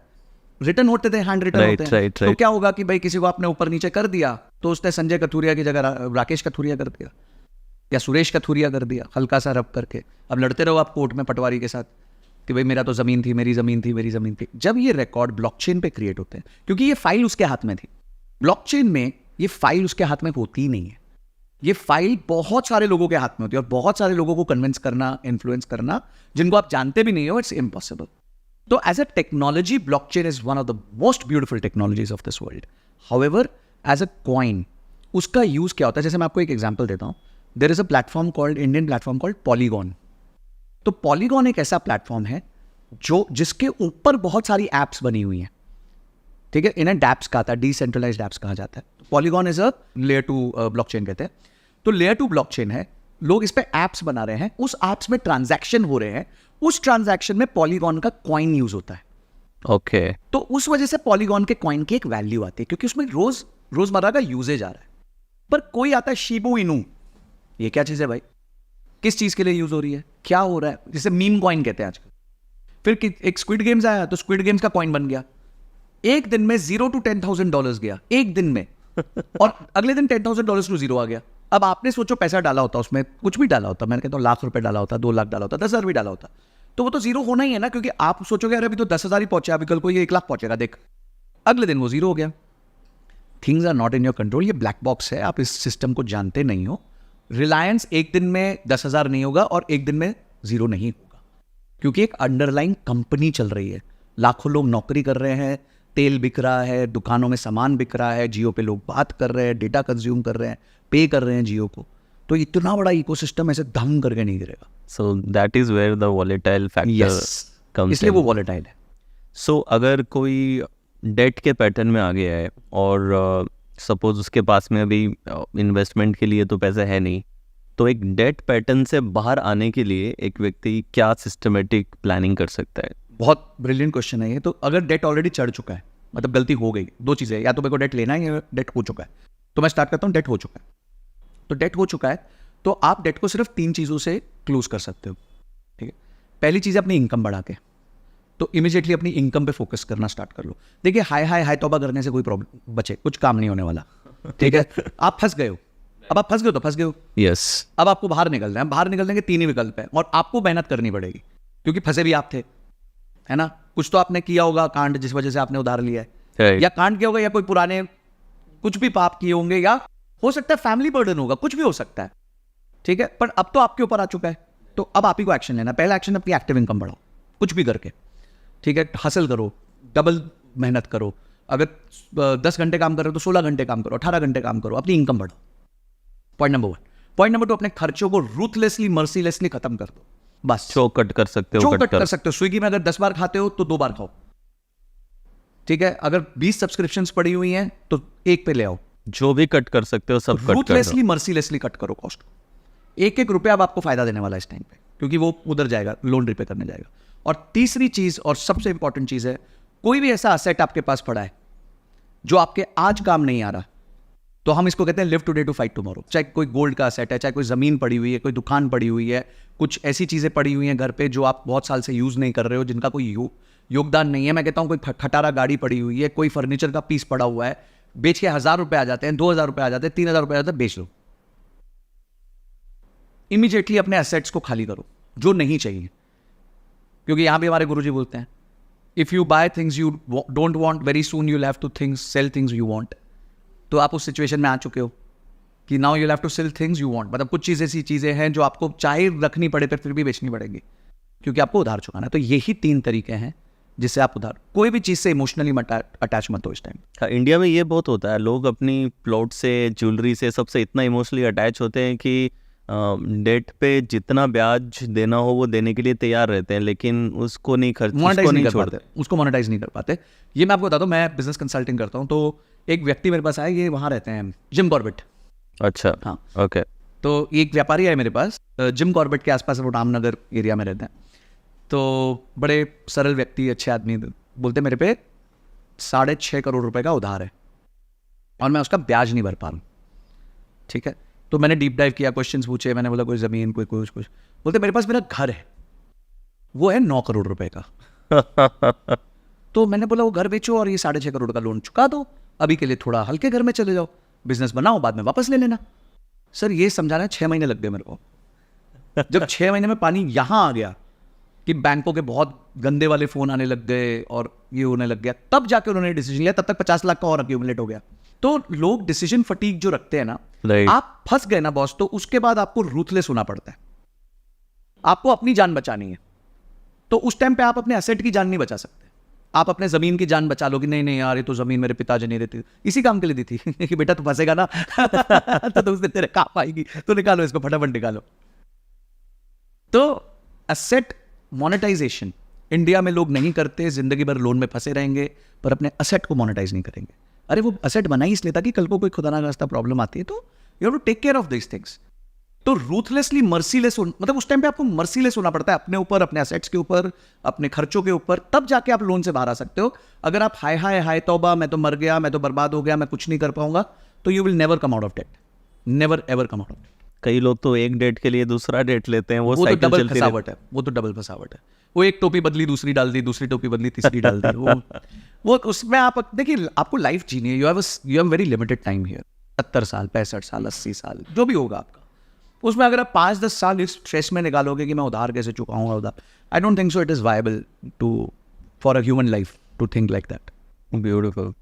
जो एक और कई लोग जो स्पेंडर होते हैं, जिनको थोड़ा इन्वेस्टिंग में नहीं होता, वो कहते हैं कि एक्सपीरियंस कब लेंगे, लाइफ इज़ अबाउट एक्सपीरियंस, ज़िंदगी 4 दिन की है, सब इन्वेस्ट कर देंगे। तो इस माइंडसेट को कैसे इसको डील किया जा सकता है, जिन लोगों में ये माइंडसेट है? तो इसके लिए आजकल एक टर्म आया, YOLO, you only live once. तो ये बहुत बड़ा प्रॉब्लम है, इस टर्म को बहुत आराम से जिया जा सकता है। मैं ये कहता हूँ कि आप आज अच्छा जी सकते हो और कल उससे ज़्यादा अच्छा जी सकते हो। लोग मेरे से पूछते हैं सर सब कुछ SIP में डालते हैं, ना, सब कुछ SIP में नहीं डालते। That is not what I am saying. I am not here saying कि कॉम्प्रोमाइज ऑन टुडे कंप्लीटली, कुछ भी मत करो। तो इस प्रोसेस के लिए सबसे पहले बजटिंग करना सीखो। सर मेरे पास लोग आते हैं, वो बोलेंगे कि मुझे जो है ट्रैवल करने का बहुत शौक है, मुझे जाना, मेरी 25,000 सैलरी है सर। मैं कहाँ से जा सकता हूँ, तो गरीब हूँ, 25,000 ही सैलरी है मेरी, उसमें से 20,000 तो खर्चे हो जाते हैं। मैं एक क्वेश्चन पूछता हूँ, ये 20,000 खर्चे कहाँ हो रहे हैं, ज़रा मेरे को उतना बता दो। किसी के पास उसका जवाब नहीं है। फिर कुछ बच्चों से मैंने बनवाया इसका जवाब जी, ठीक है। अब आंसर सुनोगे तो आप हैरान हो जाओगे। एक बंदा दिन में 10 सिगरेट फूक रहा है, 15 रुपए की एक आती है, तो 4,500 रुपये तो उसके सिगरेट में जा रहे हैं। 54,000 रुपये साल के सिगरेट में चले गए।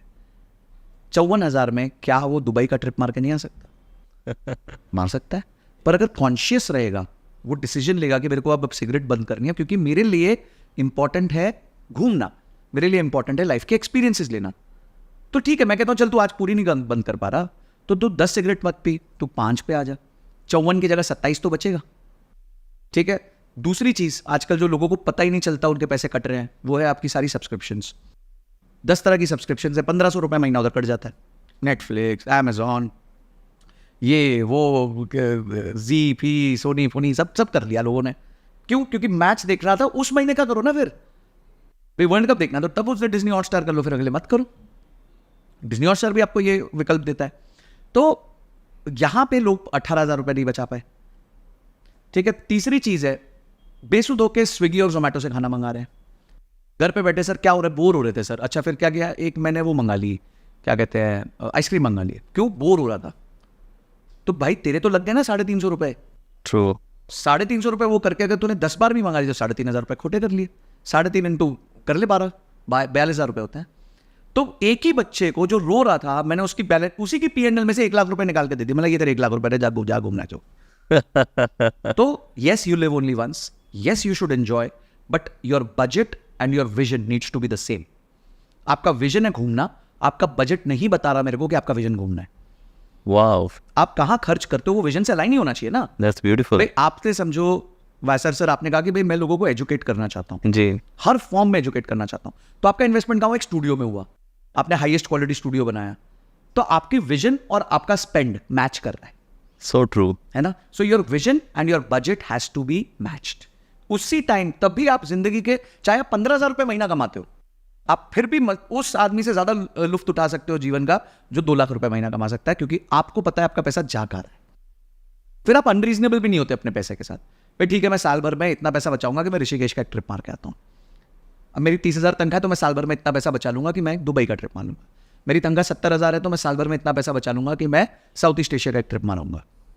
तो इसमें कोई रूल है संजय जी कि इतना परसेंट, कुछ कोई स्टैंडर्ड है कि इतना परसेंट में आप SIP में लगाएं या इतना परसेंट इनकम का इन्वेस्ट होना चाहिए? ऐसा कोई स्टैंडर्ड है जिसको फॉलो कर सकते हो लोग? आप जितना जब यंग हैं तो राउंड अबाउट 25% आप अपना इन्वेस्टमेंट्स में लगाइए। तो अगर 100 रुपये कमा रहे हो तो 25 आप इन्वेस्टमेंट में लगाओ ही लगाओ। बिल्कुल डालिए। एक वो ना आपको डिसिप्लिन क्रिएट करके देगा। इंपॉर्टेंट मेरे लिए ये है कि आप एक डिसिप्लिन क्रिएट करो। आप ये समझो अगर आपकी 30,000 की तनख्वाह है तो आप ये समझो कि आपकी 22.5 की तनख्वाह है, गाड़ी यहां से चालू होगी 22.5 से चालू होगी। हाँ, अगर आपकी कोई ऐसी एक्सट्रीम सिचुएशन है जहां पे घर का कोई ऐसा बोझ है जो आपके एक लाइबिलिटी लिमिट में आता है, तो हाँ ठीक है, इस 25 को आप 15 करो। पर अगर आप एक रीजनेबली ओके स्टेटस में हो तो शुरू में आप 25% आपका डेफिनेटली इन्वेस्ट करो। अगर आपका समय सीमा ज्यादा है, आज आप 20 साल के हो और आप 40 साल 45 साल तक इन्वेस्ट कर सकते हो, तो थोड़ा ज्यादा contribution small and mid cap में डाल दो, क्योंकि स्मॉल एंड मिड कैप के ग्रोथ होने के चांसेस ज्यादा होते हैं। और बट शुरू में कभी कभी ऐसा होता है कि आपने गलत टाइमिंग में घुस गए, आपको तो पता नहीं था, मार्केट थोड़ा क्रैश कर गई, तो कभी कभी इंपैक्ट भी आ जाता है उसमें। जैसे मैंने स्मॉल एंड मीडियम कैप में फंड में डाला था पैसा 2016 सितंबर में। 2020 प्री कोविड वो जीरो था, मतलब देयर वाज नो रिटर्न 4 साल में, 3.5 साल में ओके, जीरो रिटर्न। अब 1 रुपए का रिटर्न नहीं था, एवरेजिंग हो रही थी। फिर जैसे कोविड आया तो 25% गिर गया, आज वो 200% ऊपर है। अच्छा क्योंकि मैंने SIP रोकी नहीं, वो आपने कंटिन्यूस रखी मैंने। आज वो 200% यानी 3 गुना हो चुका है मेरे इन्वेस्टमेंट का। तो ये एक लॉन्ग टर्म गेम है। कभी कभी स्मॉल कैप शुरू में आपको धोखा दे सकते हैं, तो इसलिए उनको 20 साल खेलना पड़ता है। 20 साल में वो आपको धोखा नहीं देंगे। तो जितना आपका होराइजन लंबा है, आपका गोल जितना लंबा है, आप अपने रिटायरमेंट के लिए कर रहे हो या आप अपने कोई कॉर्पस के लिए कर रहे हो, कुछ काम के लिए कर रहे हो, तो आप ज्यादा पैसा स्मॉल एंड मिड कैप में डाल सकते हो। फिर जो बचा हुआ पैसा, समझो आपने 50% स्मॉल एंड मिड कैप में डाल दिया, आप 20% 25% लार्ज कैप में डालो जो ट्रस्टेड कंपनीज है, और एक 10-20% आप जो बचा हुआ है वो उसमें डाल दो, इंडेक्स फंड में डाल दो जो पैसिव है। सो टोटल अगर 100 रुपये कमा रहा है तो एटलीस्ट 25% तक का व्यक्ति दिमाग में इन्वेस्टमेंट का लेके चले। बिल्कुल। और EMI का कितना लेके चले? कि आजकल तो हम देखते हैं कि 100 रुपये कमा रहा है, 80 EMI में जा रहा होता है। इतनी हालत में है लोग। तो वो देखिए मेरे हिसाब से आपका, अगर आप ब्रॉड स्पेंड, मैं 30,000 के आदमी को पकड़ता हूँ, ठीक है, एग्जाम्पल ले लीजिए। हाँ, 30,000 में से समझिए 7-1 हज़ार रुपए वो इन्वेस्ट कर दे, ठीक है, 23,000 बचा। 23,000 में से 7-8 हज़ार रुपए की वो EMI ले ले। अब वो EMI लेता है तो ऑब्वियसली 7-8 हज़ार की EMI बहुत बड़ी EMI होती है। 7-8 हज़ार में तो मतलब ऑलमोस्ट एक आईफोन और 1-2 चीज़ और ओन कर सकते हो। ठीक है, तो एक अच्छा लग्जरी चीज़ भी आपने देख ली है। और उसके अलावा जो 15-16 हज़ार है उसमें आप अपना खर्चा मैनेज करें, वो आपका बजट हो गया। अब देखिए आपके पास पाई तो उतनी ही है ना, इसलिए हम इसको प्रॉफिट्स फर्स्ट, मैंने अपनी कंपनी का नाम भी प्रॉफिट्स फर्स्ट रखा है। तो अप्रोच ही प्रॉफिट्स फर्स्ट होनी चाहिए कि इसमें आपने प्रॉफिट अपना पहले निकाल दिया जो आपको इन्वेस्टमेंट करनी है, that is your profit, that is your profit, वो आपका प्रॉफिट है पर जो आपने आज आपने उसको कंज्यूम नहीं किया। आपने ये डिसाइड किया कि इस प्रॉफिट को डिलेड ग्रेटिफिकेशन, मैं इसको बाद में कंज्यूम करूँ, आज मैं इसको निवेश करूंगा। तो आपने 22 हज़ार जो बचा है उसमें से ही अब घर चलाना है, उसी में से EMI देनी है। अब वो आपकी तनख्वाह हो गई, आपकी तनख्वाह 23,000 है, तो 23,000 का 25% कितना हुआ, 5-6 हज़ार रुपए। तो 6,000 रुपए 7,000 रुपए तक आप अगर EMI करते हो तो आप स्ट्रेस में नहीं हो। तो जैसे कई लोग घर ले लेते हैं सपोज, जैसे इन्वेस्ट तो नहीं किया उसने, और ये क्वेश्चन बहुत से लोगों को रहता है कि सपोज मैं अहमदाबाद में रह रहा हूँ और 20,000 रुपये का रेंट दे रहा हूँ, और वही मैं सोचता हूँ कि इससे तो बेटर है कि मैं खुद का घर ले लूँ और उसके ऊपर 30-35 हज़ार की मैं EMI देना चालू कर देता हूँ। सो ये कहाँ तक एक लॉजिकल है डिसीजन कि नहीं है खुद का घर लेना, जिसकी वजह से अब आप 15-20 साल के लिए अपनी सैलरी का एक मेजर अमाउंट सिर्फ घर की EMI में दे रहे हैं, एंड आपके पास में अब कोई रिटर्न डायनामिक कुछ आ नहीं रहा है आपके पास में। तो मोस्टली तो मिडिल क्लास का कमर वही टूट जाता है जब वो अपना घर बनाता है, तो सारी सेविंग वेविंग सब कुछ लगा के अब 15-20 साल के लिए लॉक हो जाता है वो, कि अब मेजर चंक जो है वही जाना है उसका। राइट। तो ये किस हद तक सही डिसीजन है? मैं just to add on this, I think Nikhil Kamath कुछ समय पहले एक वीडियो में कह रहे थे कि खुद का घर नहीं लेना चाहिए या ऐसा कुछ, तो भी ही वाज सेइंग। तो इस पे अगर if you can give some. देखिए मैं खुद रेंट पे रहता हूँ, वहीं से स्टार्ट करूँगा। मैं अभी भी रेंट पे रहता हूँ। और आपका मैं इक्वेशन जो आपने बताया मैं आपको उसको थोड़ा और डिटेल करता हूँ। आपने बोला कि एक घर है 20,000 रुपये का रेंट है, तो यानी साल का 2,40,000 रुपये का रेंट है साल का। तो मोटा मोटी ये घर मेरे हिसाब से 80 लाख से लेके 1 करोड़ के बीच में होगा अगर आज इसको हम खरीदने जाएंगे तो करोड़ रुपए का घर हम पकड़ते हैं। अब मैंने करोड़ रुपए का घर खरीदा है, तो करोड़ रुपए पे सबसे पहले 12 लाख रुपए तो मुझे सरकार को देने हैं, 7 लाख रुपए की स्टैंप ड्यूटी देनी है, 5 लाख रुपए का GST देना है। अगर अंडर कंस्ट्रक्शन है तो GST देना, नहीं है तो एटलीस्ट स्टैंप ड्यूटी तो देनी ही देनी है, वो तो देनी है। ठीक है। तो अगर मैंने 6-7 लाख रुपए स्टैंप ड्यूटी दे दी और उस घर का भाड़ा 2.5 लाख रुपए था, 2,40,000 था, तो मेरे तो 2.5-3 साल तो सिर्फ स्टैंप ड्यूटी रिकवर करने को चले जाएंगे। राइट। ठीक है, पहला फटका यहाँ पड़ गया मुझे। सेकंड है, अगर मैं 1 करोड़ का घर लेता हूँ तो मेरी EMI पड़ेगी 84-85 हज़ार रुपए। क्यों पड़ेगी? वैसे 60,000 पड़ेगी, पर मेरे पैसे की भी तो कीमत है भाई।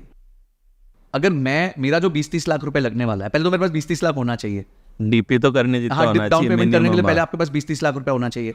यानी आपको अपने माता पिता से ही लेना पड़ेगा, उनको अपनी सेविंग्स तोड़नी पड़ेगी, तो उनका इंटरेस्ट बंद हो जाएगा वहां पे। तो हर पैसे की कीमत है भाई, there are no free lunches in the world.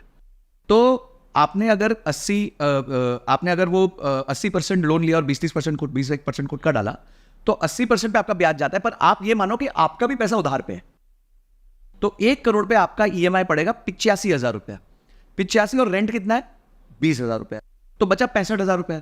अगर इस 65,000 की मैं SIP कर दूं 12% के हिसाब से 20 साल के लिए, 20 साल का लोन है, 20 साल के लिए मैं 65,000 की SIP कर दूं, तो 20 साल बाद ये 65,000 रुपए 6 करोड़ 50 लाख होंगे।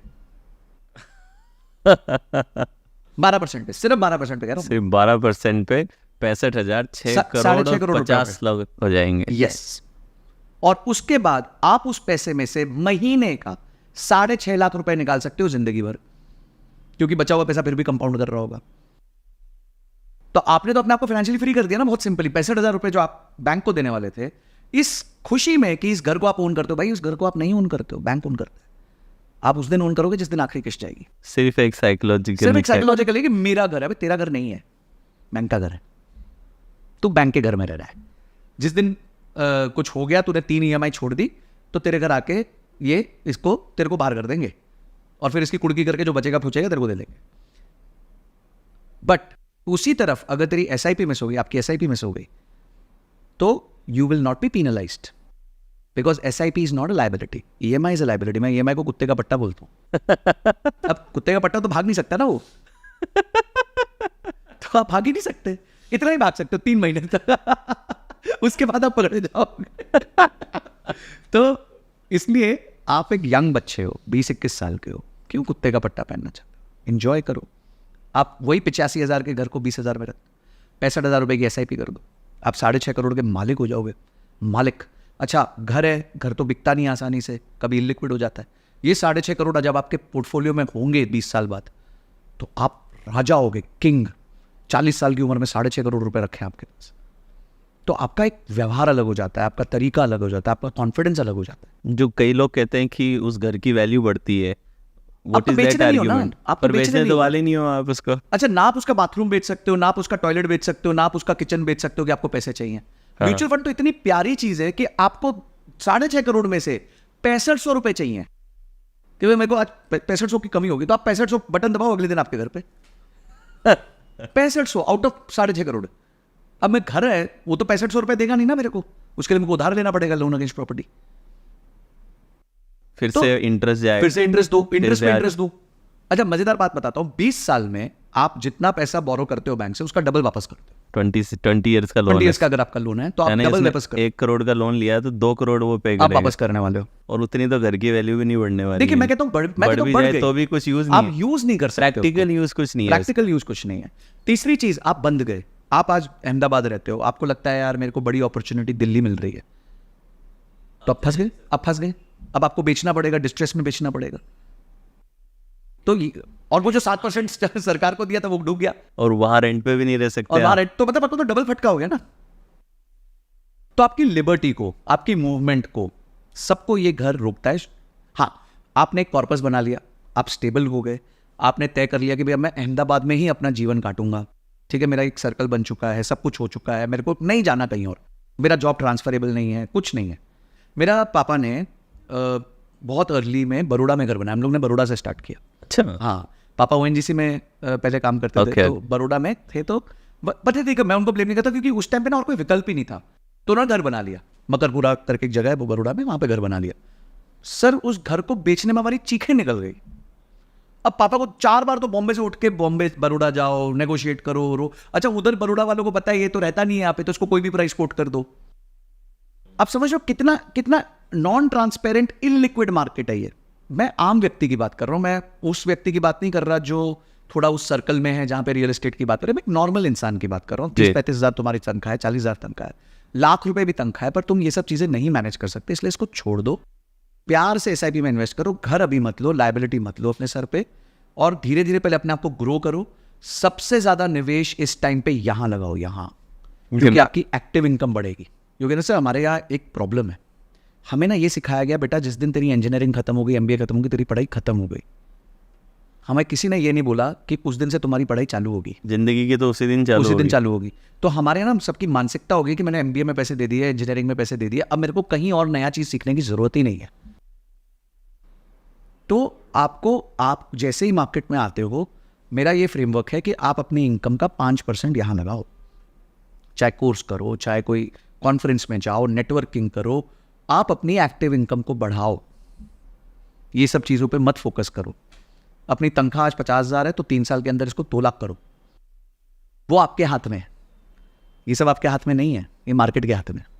राइट, वो तो पेशेंस के साथ ही वो पेशेंस के गेम साथ, चलेगा। बस उधर ध्यान मत दो ज़्यादा, उधर अपना छोटा सा काम करके छोड़ दो। इसका आपने बता दिया। तो अगर कोई इंसान सपोज गाड़ी लेना चाहता है तो उसके लिए क्या परसेंटेज दिमाग में रखने चाहिए? कई लोग कहते हैं कि साल भर का जितना इनकम है उसका 10% तक आप इसमें लगाओ, उससे ज़्यादा लगाने का प्रयास मत करो। सो इसका भी कोई रूल है जो आप फॉलो करते हो? देखिए, गाड़ी में मैं 2-3 पहले तो उस पर कैविट्स डाल देता हूँ। पहली चीज़ गाड़ी में ये है कि आपको गाड़ी तब लेनी चाहिए जब आपकी कंजम्पशन 1000 किलोमीटर से ज़्यादा है महीने की। अच्छा, अगर आपकी 1000 किलोमीटर से ज़्यादा नहीं है कंजम्पशन, आपके लिए कोई भी गाड़ी खरीदना वायबल नहीं है इंडिया में। कैसे? मैं आपको मैथ देता हूँ। एक होंडा सिटी है, कितने की आती है? 10 लाख, 12 लाख, 12-13 लाख की आती है। 12-13 लाख। 12-13 लाख की अगर आप गाड़ी का EMI देखते हैं तो वो मोटा मोटी 2000 रुपये पर लाख होती है। अगेन मैं ये कहूंगा कि डाउन पेमेंट भी मेरा पैसा है, उसकी भी कीमत है, तो एटलीस्ट उतनी कीमत तो है जितने का मैं लोन ले रहा हूं। तो मैं पूरे पैसे को डाउन वो मानूंगा कि मैंने लोन पे लिया है।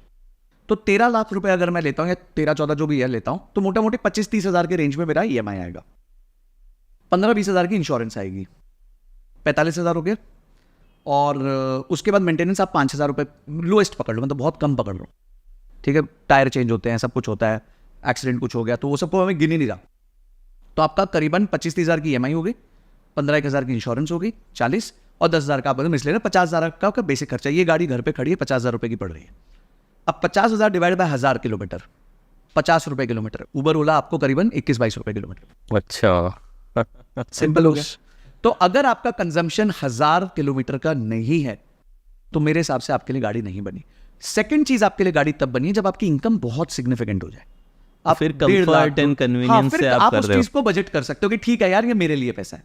आप 25,000 की तनख्वाह पे और बोलो यार मैं आज एक समझो क्विड ही ले लेता हूँ, 6 लाख रुपए की क्विड ले लेता हूँ, तो 12,000 की तो आपकी किस्त बन जाएगी यार। पर 50% तो सीधा किस्त में चला गया आपके। तो पहला रूल ये नहीं है कि मैं कितना कमा रहा हूँ, पहला रूल है मेरा कंजम्पशन कितना है, मैं खरीद किस पर्पस के ले रहा हूँ। आपका पता चला ऑफिस से 2 किलोमीटर दूर घर से, 4 किलोमीटर दूर घर से, तो 4 दूनी 8, 8 20 दिन जाते हो 160 किलोमीटर, एक आधी बार फैमिली के साथ बाहर निकल गए 100 किलोमीटर मार गए तो 250 किलोमीटर। 250 किलोमीटर तो हाईली अनवायबल है। 200 रुपए पर किलोमीटर की पड़ जाएगी आपको होंडा सिटी। और अभी मैंने ड्राइवर नहीं गिना, मैंने फ्यूल नहीं गिना, ये सब अलग है, मैं तो सिर्फ फिक्स्ड कॉस्ट की बात कर रहा हूं। तो लोग ना मैथ नहीं कर रहे हैं ठीक से।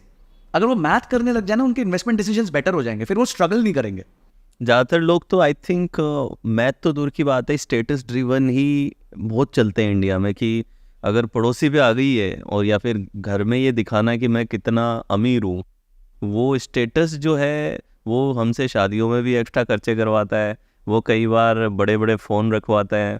तो what is your take on that कि जो स्टेटस ड्रिवन परचेजिंग है इंडिया के अंदर वो बहुत ज़्यादा चलती है। कई बार तो इवन आप दिवाली पे पटाखे भी फोड़ते हो तो कई बार ये देखते हो कि पड़ोसी की कितनी देर फूट रहे हैं, उस हिसाब से सही कह रहे हो आप। कंपटीशन रहता था। बचपन में लोग कंपटीशन करते थे कि इसके घर में इतना फूट रहा है, उसका इतनी, मतलब पटाखे की लड़ी में भी कंपटीशन चलता था, इसके 1,000 की लड़ी है, हमारी 10,000 की होएगी, ऐसा लोग करते हुए हम True, देखते थे। true. So how to deal with that? देखिए ये आपने बहुत अजीब, मेरे को ना आपकी इस बात से एक बचपन की बात याद आ गई कि मैं एक सोसाइटी ओएनजीसी कॉलोनी में रहते थे, तो हमारे वहाँ एक फैमिली थी, तो हमें पता होता था कि सब लोग जब पटाखा फोड़ेंगे तो उनकी वो 10,000 की लड़ी चलेगी। तो सोनू भैया करके होते थे हमारे, तो हम सब पटाखे फोड़ दिए, अपने सुतली बॉम्ब फोड़ दिया, वो लक्ष्मी बॉम्ब फोड़ दिया, ये फोड़ दिया, वो फोड़ दिया। लास्ट में सोनू भैया आएंगे, वो रील पूरी घुमाएंगे 10,000 की, दाड़ दाड़ दाड़, और फिर that will be the closing of it. मतलब he was known for that. देखिए इन्वेस्टमेंट्स में, लाइफ में फियर ऑफ मिसिंग आउट ना होना इन्वेस्टमेंट्स में आपका सबसे बड़ा सपोर्ट सिस्टम बनता है। सर जब आप मर्सिडीज में जाते हो, बोरोड मर्सिडीज है, किसी को तो पता नहीं वो पीछे क्या चल रहा है, जो बंदा आपको देख रहा होता है वो आपको नहीं मर्सिडीज को देख रहा होता है। उसको क्या पता अंदर कौन बैठा है, उसको तो कुछ नहीं पता अंदर कौन बैठा। चलो हो सकता है आपके केस में पता हो, बिकॉज आप एक पब्लिक फिगर है, कि जनरल आदमी की बात कर रहा हूँ। Yes. मैं देखता हूँ यंग प्रोफेशनल 3-3 लाख की तनख्वाह, 4-4 लाख की तनख्वाह में BMW उठा रहे हैं, X1 उठा रहे हैं, कि चल यार एंट्री लेवल BMW उठा देते हैं, 60 लाख की है और 60 लाख पे अपने को 1.25 लाख की EMI आएगी, तो मैं 3 लाख कमा रहा हूँ, 40% चला जाएगा, कोई बड़ी बात नहीं है। पर अंदर तू बैठा है, तेरे को तो मतलब कोई देख रहा थोड़ी, मतलब nobody is watching you, they are watching BMW, because their aspiration is not you, their aspiration is BMW। Right. ठीक है, तो आप गलत फाइट में हो, ये फाइट आप जीत ही नहीं सकते। तो पहली चीज तो ये हो गई। सेकेंड चीज ये हो गई कि जब आप फोमो करते हो, तो वो वॉरेन बफे अगेन हमारे गुरुजी की एक लाइन है कि to show people that you have money is the fastest way of losing money. तो उनकी ना एक्चुअली क्या, अगर किसी को, इंसान को फाइनेंशियल जीवन बेस्ट जीना है तो उन्हीं की बुक पढ़ लो बस, आपको जिंदगी में और कुछ करने की जरूरत ही नहीं। तो आप अगर कोई ऐसी चीजें कर रहे हो जिससे आप दुनिया को पैसा दिखाना है ना, तो आप ही का पैसा जा रहा है, उनका थोड़ी जा रहा है। तीसरी चीज है, जैसे आप ये चीजें दिखाते हो, इंडिया में खासकर कुछ लोग आप पे चिमड़ जाएंगे कि यार इसके पास तो बहुत पैसा है, चलो इससे पैसा ले लेते हैं, ऐसे उधार ले लेते हैं, ऐसे ही कर लेते हैं, ऐसे मतलब भाजी वाला भी अगर आप उतरोगे तो BMW से तो 100 रुपए किलो फालतू ही लगाएगा आपको। तो ये क्या है कि आप है ना, अमेरिका का सिस्टम इंडिया में कंट्रोल भी नहीं कर सकते, मतलब एकदम प्योर कॉपी पेस्ट नहीं कर सकते हो। वहां सिस्टम्स अलग हैं, कंजम्पशन। अच्छा उधर क्या है, लोगों को पता है कि अपन रंग हुए ना तो सरकार अपना ध्यान रख लेगी, there is a social security system. यहां नहीं है, you are on your own even after paying taxes. तो आपको ये सब ध्यान रखना पड़ेगा, आपकी डोरी आपके हाथ में है इस मामले में, कि आपको टेक केयर करना है कि ये फोमो के किस्से में नहीं पड़ना। हाँ, अगर आपकी इनकम बहुत सिग्निफिकेंटली ज्यादा हो गई है, 7 लाख महीना, 8 लाख महीना, और आप 1 लाख की गाड़ी का EMI देते हो, तो फिर भी समझ आता है। चलो again it is a matter of budgeting, कि आप बजटिंग कैसे कर रहे हो। Right. बजटिंग आपका आधार बनता है। बजटिंग आपके GPS का करंट लोकेशन है, जैसे GPS में करंट लोकेशन मांगता है ना, वैसे बजटिंग आपका करंट लोकेशन बताता है आपको। फिर आप डिसीजन लेते हो कि मेरे को किस तरफ जाना है, what is my destination, and then how do I travel to that destination. इसके कोई रूल्स हैं? बजटिंग कोई कैसे सीख सकता है, या फिर हर एक व्यक्ति का कोई इंडिविजुअल है, या फिर कुछ स्टैंडर्ड रूल्स लोगों ने बता रखे हैं या आप सिखाते हो कि is there any method of budgeting? मैं ये कह रहा हूं कि आपको पहले प्रॉफिट्स फर्स्ट अप्रोच रखो, कि अपना 25% तो साफ ही कर दो, दिखना ही नहीं चाहिए, दैट इज नॉट योर्स। तुमने कमाया ही नहीं है, वो कमाया गया। नहीं है, वो गया, ठीक है, वो आपके फ्यूचर सेल्फ के लिए गया है, वो आपके लिए उस दिन के लिए गया है कि जिस दिन आप काम नहीं कर पाओगे, नहीं तो आप काम करते करते ही मरोगे। मतलब आप अपने आप को देखिए, लोगों ने पिछले 16 साल में, मेरे दोस्तों ने गाड़ियां खरीदी, मेरे दोस्तों ने घर खरीदे, मेरे दोस्तों ने बैग्स खरीदे, मैंने क्या खरीदा? मैंने अपना टाइम खरीदा। वो ये सब खरीदते रह गए, मैं अपना टाइम खरीदता रह गया। तो आज मैंने अपना टाइम कंप्लीटली खरीद लिया, मैं फाइनेंशियली इंडिपेंडेंट हो गया। वो आज भी नौकरी कर रहे हैं, क्योंकि उनको 1.5 लाख रुपए की घर की EMI देनी है, 1.25 लाख रुपए की गाड़ी की EMI देनी है। 6 लाख कमाने के बाद भी शांति नहीं आती महीने की। जो मेरे पीयर्स है जिन्होंने मेरे साथ स्टडीज़ की थी, 6 लाख रुपया महीना कमाने के बाद भी फ़ोन ये आता है कि यार अभी तक SIP नहीं चालू कर पाए, क्योंकि वो अपना ये सब खरीद रहे थे ना। EMI दे रहे हैं तो SIP कैसे देंगे? अब SIP कैसे करेंगे? क्योंकि लीजर है, स्टेटस है, शाम हर सैटरडे को घर पे लोगों को दारू पे बुलाना है, महंगी 18 साल वाली पिलानी है, तो हम तो भी स्टेटस मेंटेन कर रहे हैं, ठीक है करते रहो, हम तो फ्री हो गए। तो ये आपका माइंडसेट है। तो आपको पहले अपना माइंडसेट बिल्ड करना है कि what do you want in life? Do you want to be a slave and work all your life, और यू वांट टू से कि I will struggle for the first 10-15 years, first I will buy my own time and then I will do whatever I want. ये choice आपकी है, मेरी नहीं है। आपको लगता है नहीं जी I am very happy working till 70-80 for somebody else, करो, कोई प्रॉब्लम नहीं है, बढ़ाते रहो अपने एक्सपेंसेस जैसे जैसे आपके इनकम बढ़ रही है। तो ये पहली चीज होगी। बजटिंग में कोई ऐसा रूल नहीं है। बजटिंग में ये है, आप पहले अपने गोल्स को सेट करो कि मेरे को ट्रैवल करना पसंद है, तो ट्रैवल का बजट अलग करो। अब ट्रैवल, आपकी तनख्वाह 25,000, आप सोचो मैं अमेरिका चला जाऊंगा 10 दिन के लिए, वो पॉसिबल? आपकी तनख्वाह 25,000 है तो आप साल में एक बार ऋषिकेश जा सकते हो, आप साल में एक बार मुन्नार जा सकते हो। मुझे एक पॉइंट आपने बोल दिया ना कि बजट और विजन आपस में मैच होना चाहिए। आई थिंक दैट्स द, अगर वो चीज किसी ने कर ली तो that is and it is a pure alignment. It is a matter of consciousness sir. आप तो देखिए NLP सिखाते हैं, और NLP भी एक मैटर ऑफ कॉन्शियसनेस है, राइट? ठीक है। When you start becoming more conscious about yourself, true. तो just become conscious about your financial. Sir मैं 11वीं में था 2001 में, तब एक्सेल नहीं था, कंप्यूटर्स नहीं थे, कुछ नहीं था मेरे पास। एक पर्ची होती थी, उसमें रो बनाते थे, 1 जनवरी, 2 जनवरी, 3 जनवरी, 4 जनवरी। कॉलम में आता था कि आज खाना इतना खाया, बस का भाड़ा इतना दिया, ऑटो का भाड़ा इतना दिया, बुक्स इतने की खरीदी, बाहर मटर गश्ती इतने की कर ली, मूवी देख के आ गए। तो एक होता था दिन के अंत में, हाँ भैया 34 रुपये खर्च हो गए, ठीक है चलो। तो ये जो लिखने वाला काम है, क्या डेली बेसिस पे कितना आया कितना गया डेली मेंटेन करना चाहिए? बिकॉज कई लोग कहते हैं कि दैट्स नॉट अबंडेंस, आपको रोज का ध्यान नहीं रखना, लिखना नहीं चाहिए रोज का कितना गया कितना नहीं गया। What is your take on that? क्या every penny that we spend there should be documentation of it? मैं आपको एक सिंपल क्वेश्चन पूछता हूँ, रिलायंस आज क्या आपको खर्चा करता है, डॉक्यूमेंट नहीं करता? करता है। करना ही पड़ता है उनको, तो सरकार को दिखाना पड़ता है, इन्वेस्टर को दिखाना पड़ता है। हाँ। अगर आज उनके यहाँ 25 रुपए आधे लीटर का दूध आता है ना, वो भी लिखा होता है यस, मिसलेनियस एक्सपेंसेस में, राइट। और अगर आप उसको डबल क्लिक करोगे तो आ जाएगा कि दूध इतने का आया था, पनीर इतने का आया था, खाना इतने का आया था, ये इतने का आया था। तो क्या वो अबंडेंस में नहीं है? बिल्कुल अबंडेंस में है। कॉन्शियसनेस और अबंडेंस में दो थोड़ी अलग चीजें, राइट? आपका कॉन्शियस होना जरूरी है। This is a matter of pure consciousness.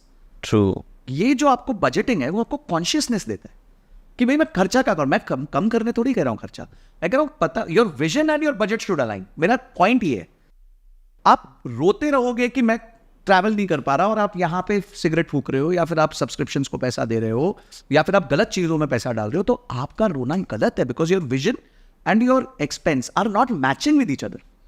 It is only a matter of that. ये बोलना कि इतना मत सोचो पैसा कहाँ जा रहा है, I totally disagree with that, because every damn organization in this country or this world who is abundant in nature is documenting every expense of theirs. So true. Apple भी कर रहा है, Apple की भी बैलेंस शीट निकलती है, ठीक है। Samsung भी कर रहा है, Google भी कर रहा है, Facebook भी कर रहा है, सब कर रहे हैं।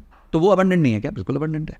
अभी हमने टैक्सेस की बात की थी, तो अभी जस्ट बजट रिलीज हुआ है, तो आपका क्या टेक है ओवरऑल? अभी एक बहुत अच्छा पॉइंट आपने कहा कि कई बार जो सोशल सिक्योरिटी जैसे हमारे यहाँ पे नहीं है, तो जो टैक्सेस हमसे लिए जाते हैं और जो सर्विसेज एक सिटीजन को मिलती हैं, कितना गैप आप इंडियन टैक्सेशन सिस्टम में आप देखते हैं? और इस बार का जो बजट है वो क्या एक आम व्यक्ति के लिए बेनिफिशियल है? मैं इसको थोड़ा हाउस होल्ड से कंपेयर करता हूँ। फॉर एग्जाम्पल, किसी का घर है और उस घर में 32 लाख की कमाई है साल की और 48 लाख का साल का खर्चा है, तो पापा कैसे एक्ट करेंगे? तो खर्चे कम करेंगे, यस, ठीक है, बाहर नहीं जाने देंगे आपको, आपके फ्रिल्स को कम करेंगे, पहले तो उधार लेंगे कहीं से कि बच्चा वसूला कवर करे, हाँ, यस, ठीक है, या घर में कोई असेट होगा तो बेचेंगे, कोई ज्वेलरी बेचेंगे, राइट। तो सरकार का भी यही हाल है। उनकी 32 लाख करोड़ की कमाई है, 48 लाख करोड़ का खर्चा है, तो वो तो कहाँ हम से नाराज हैं। कि मम्मी बोल रही बेटा खर्चे नहीं निकल रहे घर के, तो वो 16 लाख करोड़ पहले तो उनमें से वो डिसाइड करेंगे कि कितना उधार लूँगी, कितना PSU के शेयर बेचूंगी। तो हम इस स्थिति में आ कैसे गए? ये ना देखिए, सालों साल से जो प्रॉब्लम चल रही है कि हमारे एक्सपेंसेस आर ग्रेटर देन हमारी आमदनी 18 नहीं है, खर्चा रुपये है। तो आमदन देखिए, अब घर में 4 बच्चे हैं, दे आर कॉन्ट्रीब्यूट, उसमें से 2 बच्चे कॉन्ट्रीब्यूट कर रहे हैं 32 लाख, या 1 बच्चा कर रहे हैं उस 32 लाख में, बाकी 3 निकल रहे हैं। तो जब बजट में प्रॉब्लम आएगी घर में, तो प्रेशर किस पे डाला जाएगा? जो कमा रहा है उसी पे तो डाला जाएगा, बेटा तू और कमा के लिया थोड़ा, ये 3 तो निठल लें, इनसे क्या आप अपेक्षा करें? So true. तो यही हो रहा है, आपके 80 करोड़ लोगों को आज अनाज सरकार दे रही है, खिला रही है, और आप और मैं कमाऊ पूत हैं, या हमारे जैसे कुछ कमाऊ पूत हैं, तो हमें बोल देते बेटा थोड़ा यार तू देख ले यार, तू 10% LTCG की जगह 12.5 दे देना यार, है ना, या तो तू शॉर्ट टर्म 15 की जगह 20% कर देना। वो तेरे को एक बेनिफिट दिया था ना इंडेक्सेशन का, वो इस बार नहीं दे पाएंगे अब हम। तो वो तो मतलब कमाऊ पूतों से तो उम्मीद करेंगे, और किससे करेंगे? तो हमारे से उम्मीद की जा रही है, हमारे को करना पड़ेगा। चॉइस मतलब हमारे पास चॉइस नहीं है इसमें कोई, और बहुत समय तक नहीं रहेगी, मैं आपको बोल रहा हूँ। अगर कोई ये सोच रहा है कि ये स्थिति अगले 4-5 साल में टोटली रिवर्स हो जाएगी, I doubt. I think this will be very long live, because मैं आपको सिंपल एग्जांपल देता हूँ। पिछले साल 45 लाख करोड़ का खर्चा था, इस साल 48 लाख करोड़ का खर्चा, 3 लाख करोड़ ज़्यादा खर्चा होगा इस साल का।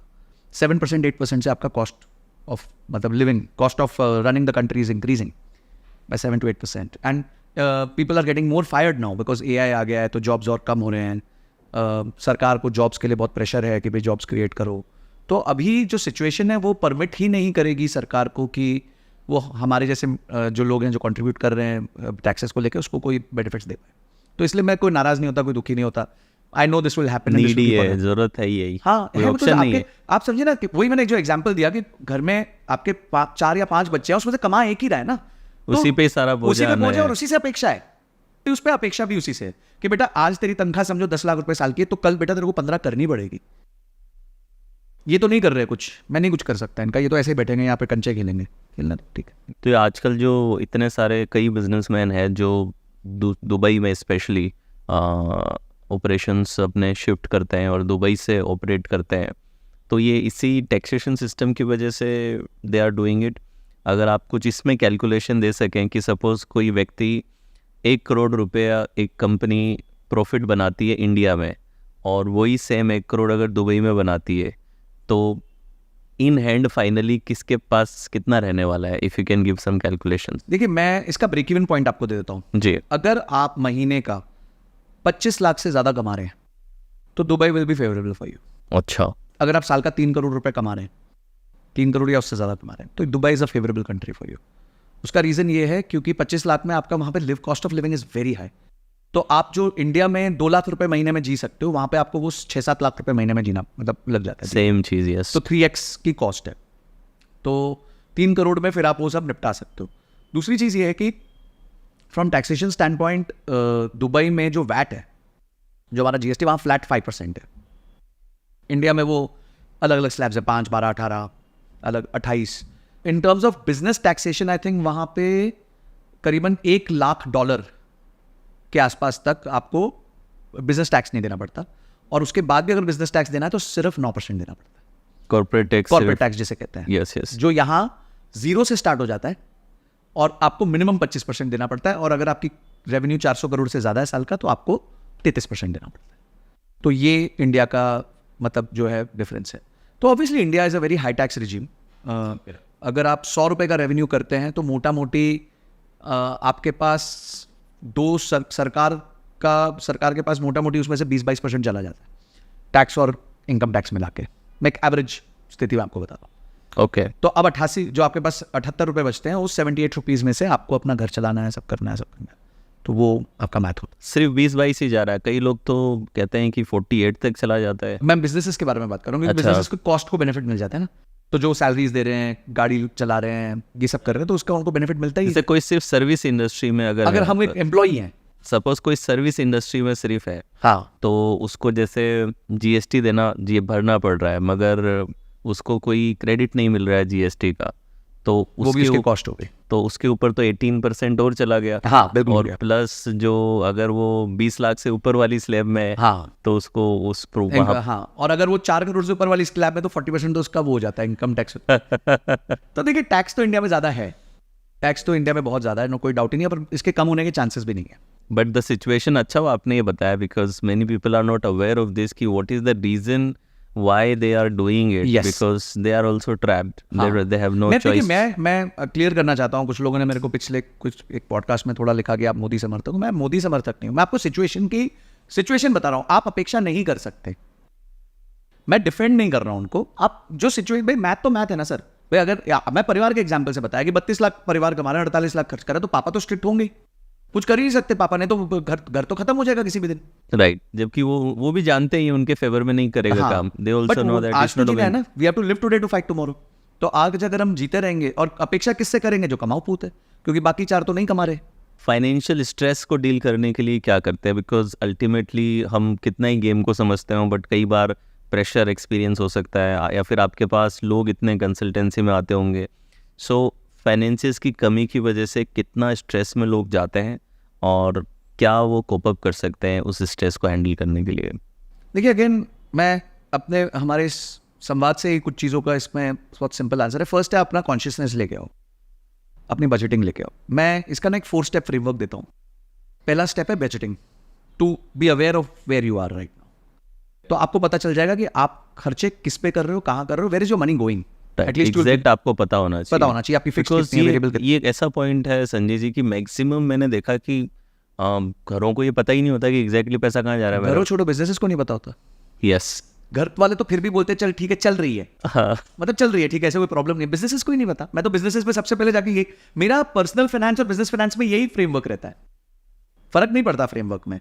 पर देखिए, इश्यू कॉन्शियसनेस का। बहुत कम मैंने व्यापारियों को भी देखा है कि अगर मैं उनसे पूछूं कि आपका बजट क्या है, आपका फिक्स कॉस्ट का ब्रेकअप क्या है, आप कितना वेरिएबल कॉस्ट कर रहे हो, कितना प्रॉफिटेबिलिटी कर रहे हो, जीपी कितना है, एबिटा कितना है, प्रॉफिट बिफोर टैक्स कितना है, नेट प्रॉफिट कितना है, तो नहीं पता होता लोगों को। जबकि they're running an enterprise of 100 crore rupees revenue, 200 crore rupees revenue, नहीं पता होता। And I don't blame them, ठीक है, उन्होंने आज तक इस बारे में ज्यादा सोचा नहीं। पर फिर आप स्ट्रेस में आते ही इसलिए हो क्योंकि आप कॉन्शियस नहीं हो, ठीक है। तो पहली चीज आप बजटिंग करो। सेकंड चीज आप इमरजेंसी फंड क्रिएट करो, ये बहुत जरूरी है। इमरजेंसी फंड भी सिंपल, मैं इसको एक एग्जांपल देता हूं कि जैसे एक सेस्ना प्लेन होता है, छोटा प्लेन, उसको लैंड करने के लिए मात्र 1 किलोमीटर का रनवे चाहिए।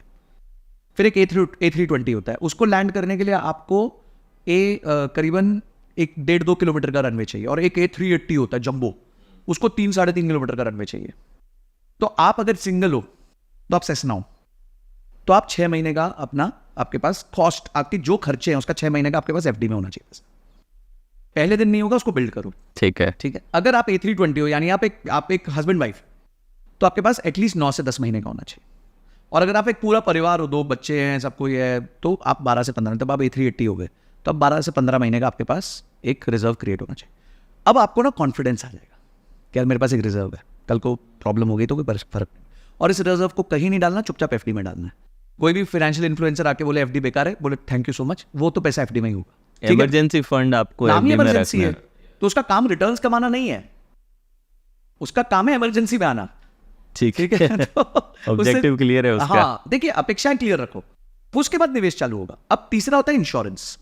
आजकल देखिए, life is very uncertain, health improvement cost are very high. Yes, आप एक प्रॉपर लाइफ इंश्योरेंस लो जो आपकी इनकम का 20 से 25 गुना है, और टर्म लो।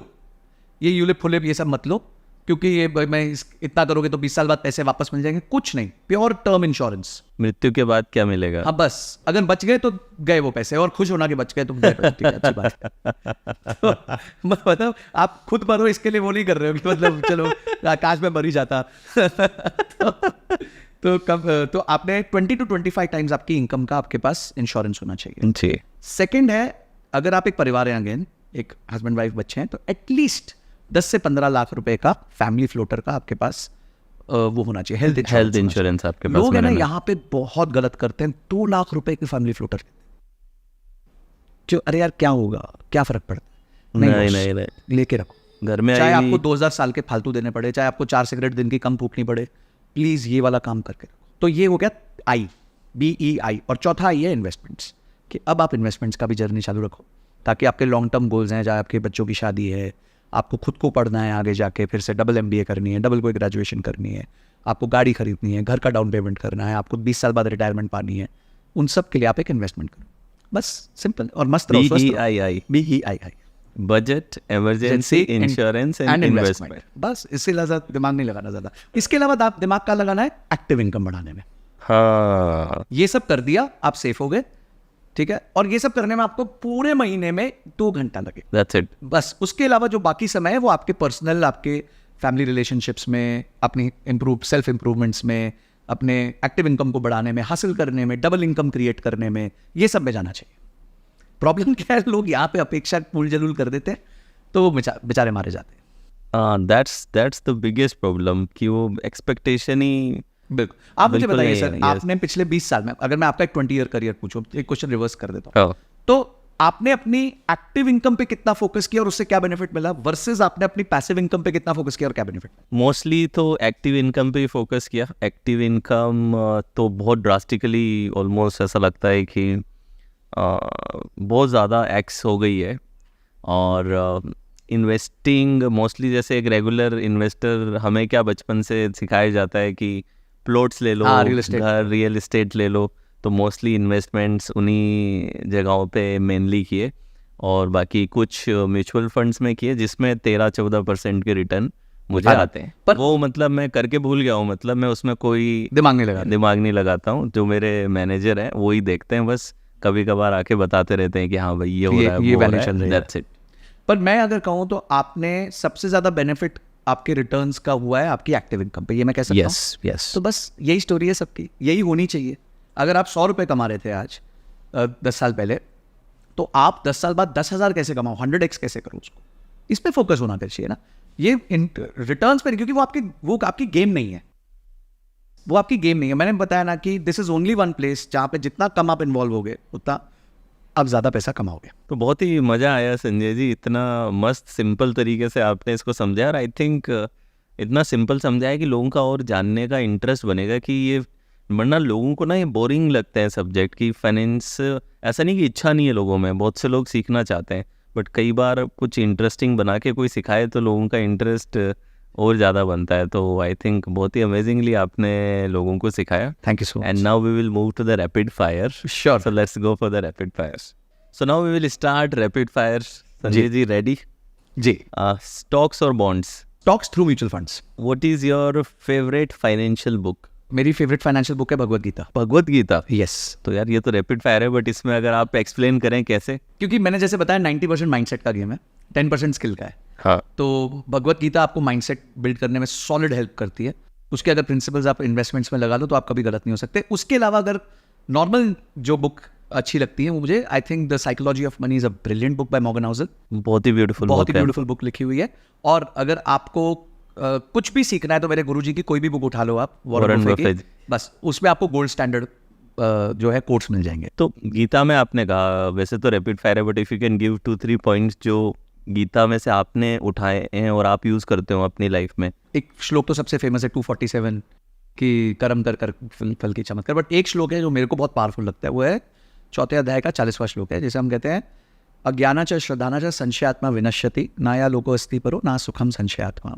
मतलब कि जो व्यक्ति अज्ञानी होता है और जिसमें अज्ञाना च श्रद्धाना च, यानी जिसमें ज्ञान नहीं है और श्रद्धा नहीं है, somebody who doesn't have knowledge and somebody who doesn't have conviction, ठीक है, ऐसी आत्मा का विनाश होना तय है। ठीक है, ना या लोको अस्ति ना परो ना सुखम संशयात्मा, मतलब उसको कोई भी लोक में सुख नहीं मिल सकता। तो अगर मैं इन्वेस्टमेंट्स में इसको लगाऊं कि जब तक आप किसी चीज के बारे में प्रॉपर नॉलेज नहीं गेन कर लेते तब तक कन्विक्शन बिल्ड नहीं होता, और जब नॉलेज और कन्विक्शन नहीं होता आपके माइंड में हमेशा संशय रहता है, डाउट रहता है। ठीक है। ना या लोको अस्ति ना परो, मतलब आप म्यूचुअल फंड से भी सेटिस्फाई नहीं होगे, आप स्टॉक से भी सेटिस्फाई नहीं होगे, आप बॉन्ड से भी सेटिस्फाई नहीं होगे, क्रिप्टो से भी नहीं होगे, रियल एस्टेट से भी नहीं होगे, किसी प्रोडक्ट से नहीं होगे, ना सुखम संशयात्मा, आपको कभी सुख, यानी कि आपको कभी भी रिटर्न्स का सुख प्राप्त नहीं होगा। तो बहुत ये लाइन में क्लियर लिखा है, knowledge and conviction is the most essential items for your beautiful investment journey. Wow, that's beautiful. One word to describe your investing style. Passive and sloth, मतलब don't touch. Best financial advice you have ever received. Your efforts are inversely proportional to your returns. Gold or real estate? Gold. Most underrated investment. Long term patience. Crypto, a future or fad? Fad, India में तो fad है। Morning person है आप या night owl? A little bit of night owl. What is your favourite finance quote? The first rule of compounding is don't disturb it. Most memorable trade? In a month, I made on my options trading around about 9.5%. Diversification और specialisation? Not highly diversified. That doesn't give you returns. That preserves your capital. Best tool for financial planning? Excel sheet.